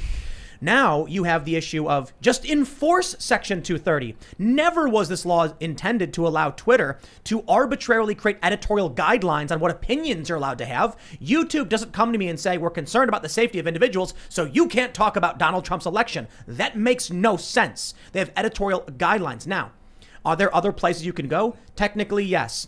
But if there is a massive major stadium or all of the space in the center of the town is being occupied or owned by one person, we have already determined that privately owned public spaces must protect the free speech rights of an individual. All we need now is for the willpower in any politician to enforce it. The government has the power. And Facebook is terrified of this. That's why Facebook has been having meetings with politicians trying to be like, please don't regulate us because we know you can do it. People begging for daddy to fix it is freaking me out. The people like, a politician could fix it for me. The government could do it for, like, dude, these are your rights. This is not Alexandria Cortez's version of your rights. This is yours. And so, no corporation or government state is going to make that, is going to keep that for you. That's up to you and your friends. Ian, there's a lot of reading you'd have to do for us to like make a substantive conversation here. I'm sure we should have experts on. But I mean, I think the people who have watched this have researched too much. And for you to enter this conversation with this lack of understanding would be like, someone who's never read a math book trying to explain or ask about math to someone who's in advanced algebra or calculus or something. I think if people constantly complain about their rights being taken away, it's going to devolve into their rights being gone, as opposed to actually projecting their rights. Then you realize, oh, your rights are there because you projected them, not because it was written on some paper and given to you from somewhere else. You created that in your behavior. Let's read some more super chats. Common Cure says, Chloe is the anti-Kendi. Also, Ian, do you play Deep Rock Galactic? I do. Hit me up on Steam. I'm Mr. Clearbro. Rock and Stone. Rock and Stone. Frank Taylor says, Tim, listen to Chloe. She is smarter than you. I think I've noticed that. Agreed with many of her points and said, actually, you're right. Great points. That's why I referenced Jordan Peterson as I'm a big fan, because for him to be Also willing a to big fan. just be like, I was wrong about that. I'm like, man, That's strength. that's awesome. Yeah. Yeah. Someone mentions we had a bunch of Chinese bots in chat. So How dare they? Get out. What's up, dudes? all right, let's see what we got. Caitlin Clark says, first time donation. Your guest is spreading the right messages. Thank you for providing a platform for spiritually aware and intelligent voices. Oh, absolutely. I like that. This has been a great conversation. Awesome. All right. Andrew Fetter says, hey, Tim and crew. Hope someone has lifted the man stone since my visit. Ah, yes. He gave us the Atlas stone. Oh, big one. The rite of passage. If you lift it, you're a man. Ah, yes. I have not lifted it. Regarding the office censorship, critical theorists need to attack any exploits of their weaknesses. It's how to influence culture. Wait, say that again. Critical theorists Need to attack any exploits of their weaknesses. Oh. Anything that might mock or belittle them. Yeah. So when you watch The Office and you laugh at the ridiculousniousness or whatever. Yeah. Interesting. I think he's right. Bruce A2 says, Ian, get at her now. I don't know what that means, but also I think she's right. The Bible is highly symbolic and has many allusions to That's funny. science of all types from a time when they supposedly didn't have science. That's true. I agree with Interesting things. That is very interesting. I was reading a long time ago a scientific analysis of some of the rules in the Bible and to why they were, Yeah. like why you weren't supposed to eat pork or whatever, Yep. because they were dirty, diseased animals. Yeah, and it was like- trichinosis. yeah, and it would get Yeah. you sick, and so they were like, "Don't eat it." Yeah. You know. All right, let's see what we got here. We'll try and get as many as we can, but we've gone way over. But it's This is awesome. It's Yeah, this Friday. is good. Chilling. Cody Black says, first time super chat. I listen every day and love the show. Trying to get my SO Sarah to watch as well. Please help me sell the show to her. If you get her to watch, it would leave me speechless. Haha, clever. Try it, Sarah. I would tell her she should watch it because I'm here and I can always use the female accompaniment tonight when Chloe's here. So have her join me. That's right. Martin the Panda says, the fundamental problem is an increasing lack of faith in something outside the human experience. When there's nothing greater than yourself to answer life's big questions, it's much easier to see yourself as divine and those against you as evil. Interesting. Well, I would agree halfway with that. I think that I do believe that human beings are divine, but that doesn't. I don't mean that in the. I think that human beings are. I'm spiritual, so I think that human beings are made in the image of the divine. And this idea that comes from Genesis is like being made in the image of God is like something that I subscribe to. I don't think that's the problem, but I do think that that doesn't mean. Actually, John Vervaeke has this interesting riff that has influenced my thoughts on the idea of the sacred. What do you mean when you call something sacred? Do you mean sacred as inexhaustible, as in the human being is inexhaustible? You'll never be able to fully grasp the deep essence of the human being. Or do you mean sacredness as perfection? And perfection, if something is perfect, then it's static and non-dynamic and therefore dead. That's not it. Yeah. And like an idol, So it's perfection or inexhaustible? Yeah. Tim, you actually mentioned that the universe was perfect the other night, and I think it was more that it's inexhaustible. I think it's inexhaustible. That's because I've been thinking a lot about that That is phrase. What do you mean? We were talking about the perfection of the universe and how it just functions so perfectly, but how you're defining as we perfection know. is that it's static. Yeah. And the changing imperfections in the universe seem to give it this inexhaustible quality. And what's But the word for the that? heat death of the universe is, as far as we know, Yeah. an inevitability. Yeah, if untouched. But of Yeah. course, we are the wardens Well, so of this space. is one thing I've talked. I think the expansion of space, right now, it's beyond our understanding how to reverse this, but it's entirely possible. At least, well, I could be wrong about this, but I believe it's possible. Life in the universe comes to a point where, sure, there's heat death of the universe, but maybe we create extremely advanced machines, extremely advanced AI, super intelligent, that just floats for billions of years until it interacts with that one electron and absorbs it, and then just keeps going without, losing any. And then it may take trillions of years, but it's eventually collecting all the matter and still functioning as some form of complex system. Or maybe by that point, we learn how to collapse and control space-time, and the universe we just whatever's I created. hope I'm gone by that time. Yeah. Oh, you'll definitely I be gone do by that time. not want to experience that. Yeah, not interested. All right, Martin the Panda has an additional. He says, I was an atheist for 37 years and realized that's not what I wanted to leave my girls. I began attending church for philosophical reasons, and now I have faith and a better understanding of purpose and place. There's something more than just us. Very Jordan Peterson moment. Yeah. Yeah. Jeremy McDude says, I have a theory regarding independent voters thinking the economy is good. They live in non-blue hellholes and don't actually see many effects of the awful economy of 2021. Even then, you should at least see how much you pay in gas. Yeah, seriously. All right. Agent Juice Cartoon says, glad to see Chloe on the show. Many LA animation groups are too identitarian. I want to start an animation group with merit, professionalism, and equality instead. Would love to see if Toe could help make that a group, TOE. TOE. Theory that, of Enchantment. Yes, group a reality. Interesting. I don't know much about animation or that space. Wonder what's. I would be interested in knowing more about what's It's going like an on art there. form, yeah. Yeah. Do you have a general help email line that you would have people contact, or is that? Well, people can fill out like a form on our Mhm. website if they're interested in like learning more and getting more That's information. how I got in touch with you. Nice. Yes. Yeah, Yes. worked for me. Yes. I recommend Waffles it. Sensei says, Chloe, glad you came to talk about this stuff with a bunch of political commentators. I think your organization will be the most influential because you keep your politics very milquetoast. It That's makes people have to address the ideas on the merit. Yeah, Mm. that's good. Yeah. That's a strength. There's probably a bunch of Doctor Strange ones. Oh, so many. I see them. Yes. Are they? Well, actually. Yeah, pretty much. St. Matthew says, Tim, your Marvel idea wouldn't work. There was no multiverse yet, as per Loki. Actually. That's Oh. actually wrong, though, because have you seen Loki?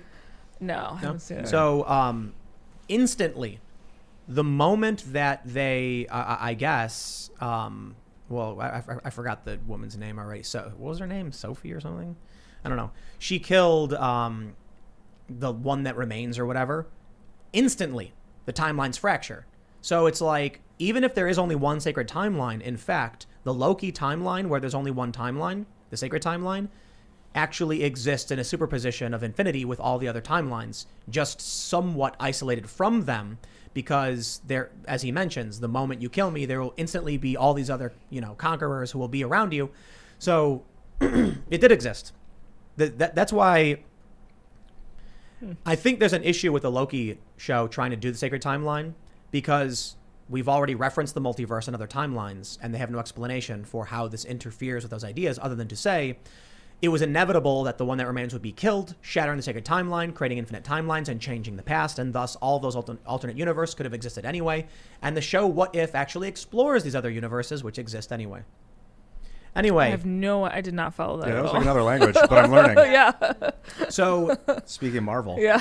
in the Loki show, there's only one timeline. Okay. Because there's an organization called what is it called, the TVA or whatever, Timeline Variance Authority. Mm-hmm. They destroy any multiverse branch. Okay. So anything that deviates from their scripted timeline, they go there, they destroy, and they send it to like a death dimension. However, at the end, a female Loki variant kills the guy enforcing it. Then the entire sacred timeline shatters into infinite universes, which Okay. means that the whole thing is in a state of flux of back and forth. Okay. Because then there's a war between the one that remains. One maintains a sacred universe, which instantly collapses because it's time. There's Yeah. no past or future, so it's still multiverse. Yep. Sorry. They Yeah. all exist before the Prime Universe and after the Prime Universe and during the Prime Universe, because Yep. time is a torus of motion. All right, we'll just read one more because we've gone a bit way over. A bit way over. Okay, Mickey Mouse says, Ian, rights aren't the ability to defend oneself. They are what gives you the moral high ground when you have to defend yourself. Yes, rights are what give you the legal, essentially legal authority. In Moral. This, moral. Not legal. Moral. Laws are not morality. Wait, what? Yeah, I agree with that. Just because something's legal doesn't mean it's moral. Jim No, Crow. right. Oh, but you think rights give you are Moral. basically your Moral justification for doing authority. the morally just Yeah. thing. Yeah, probably. I agree with that. Right on. Well, thank you, friends, for hanging out this Friday night. You effectively got a bonus segment, I guess. 'Cause, we normally don't do it, Free. but you can follow the show at Timcast IRL. You can check out youtube.com/castcastle for all the vlogs we're putting up, and you can watch what we're doing on a day-to-day basis. And the funny thing is, you can watch me somehow in between all the work I'm doing, tending to the chickens, because it's just nonstop work all day, every day. You can follow me personally at Timcast, become a member at timcast.com, support our journalism. Do you want to shout out your social media or anything else? Sure. Check out theoryofenchantment.com. You can follow me on Twitter at cvaldary. Also, Enchant Theory. You can also follow me on Instagram at cvaldary and Theory of Enchantment. Any other wisdom? I would say, make it thy business to know thyself, which is the hardest thing to do in the world. Thank you. That's why I like to make internet videos and watch myself be an idiot on TV. Can't deny it anymore after that. Also, you can follow me at Ian Crossland if you want to, but do it. Yeah, thanks. Yeah. I appreciated Chloe's wisdom tonight. It is very rare to find a very wise and philosophical lady. Very short supply. Some We need really to interesting- bring that back. Yes, we do. We need to make it cool again. Yeah. I'm excited to see it coming back. You guys should follow me on Twitter at Sour Patch Lids as I attempt to have more followers than Sour Patch Kids. I'm 5,000 away, so please join me. We have a new members-only show coming up very soon. We're not necessarily going to have a set schedule, but it's going to be called The Green Room. And the idea is when guests arrive, there's actually about 10 to 15 minutes where there's fun and weird conversations. When Steve Bannon came, and he met Andreas, who's Ian's friend. Andreas who he Nicholas brought in. Exertus. You've seen his shirt on me before. Andreas was saying so many crazy things to Steve Bannon, but Steve Bannon was into it. And, Andreas is talking about transhumanism and like cyber Marxism or whatever. And like after the show, Bannon's like, who is that guy? He's a genius. Yeah. And I thought it was hilarious. But it's a very, very weird, I don't know. But anyway, the idea is there's a lot of people downstairs that are hanging out in the green. Our green room is downstairs. So when people come in, a lot of the guests will meet people. And so we're actually going to have like a 10 to 15 minute members only video where you can see the cycle, like news cycle kind of conversations. You might hear conversations just about chickens. People could talk about their pets, and it's just like off the cuff. And it's something we can do to make more content for the members. And then we'll actually flesh that out and make something more with it. So that's coming very, very soon, maybe even in the next day or so. We just got to get the website ready for it. So thanks for hanging out, everybody. It's been a blast. YouTube.com/castcastle, and we'll see you all next time. Bye, guys.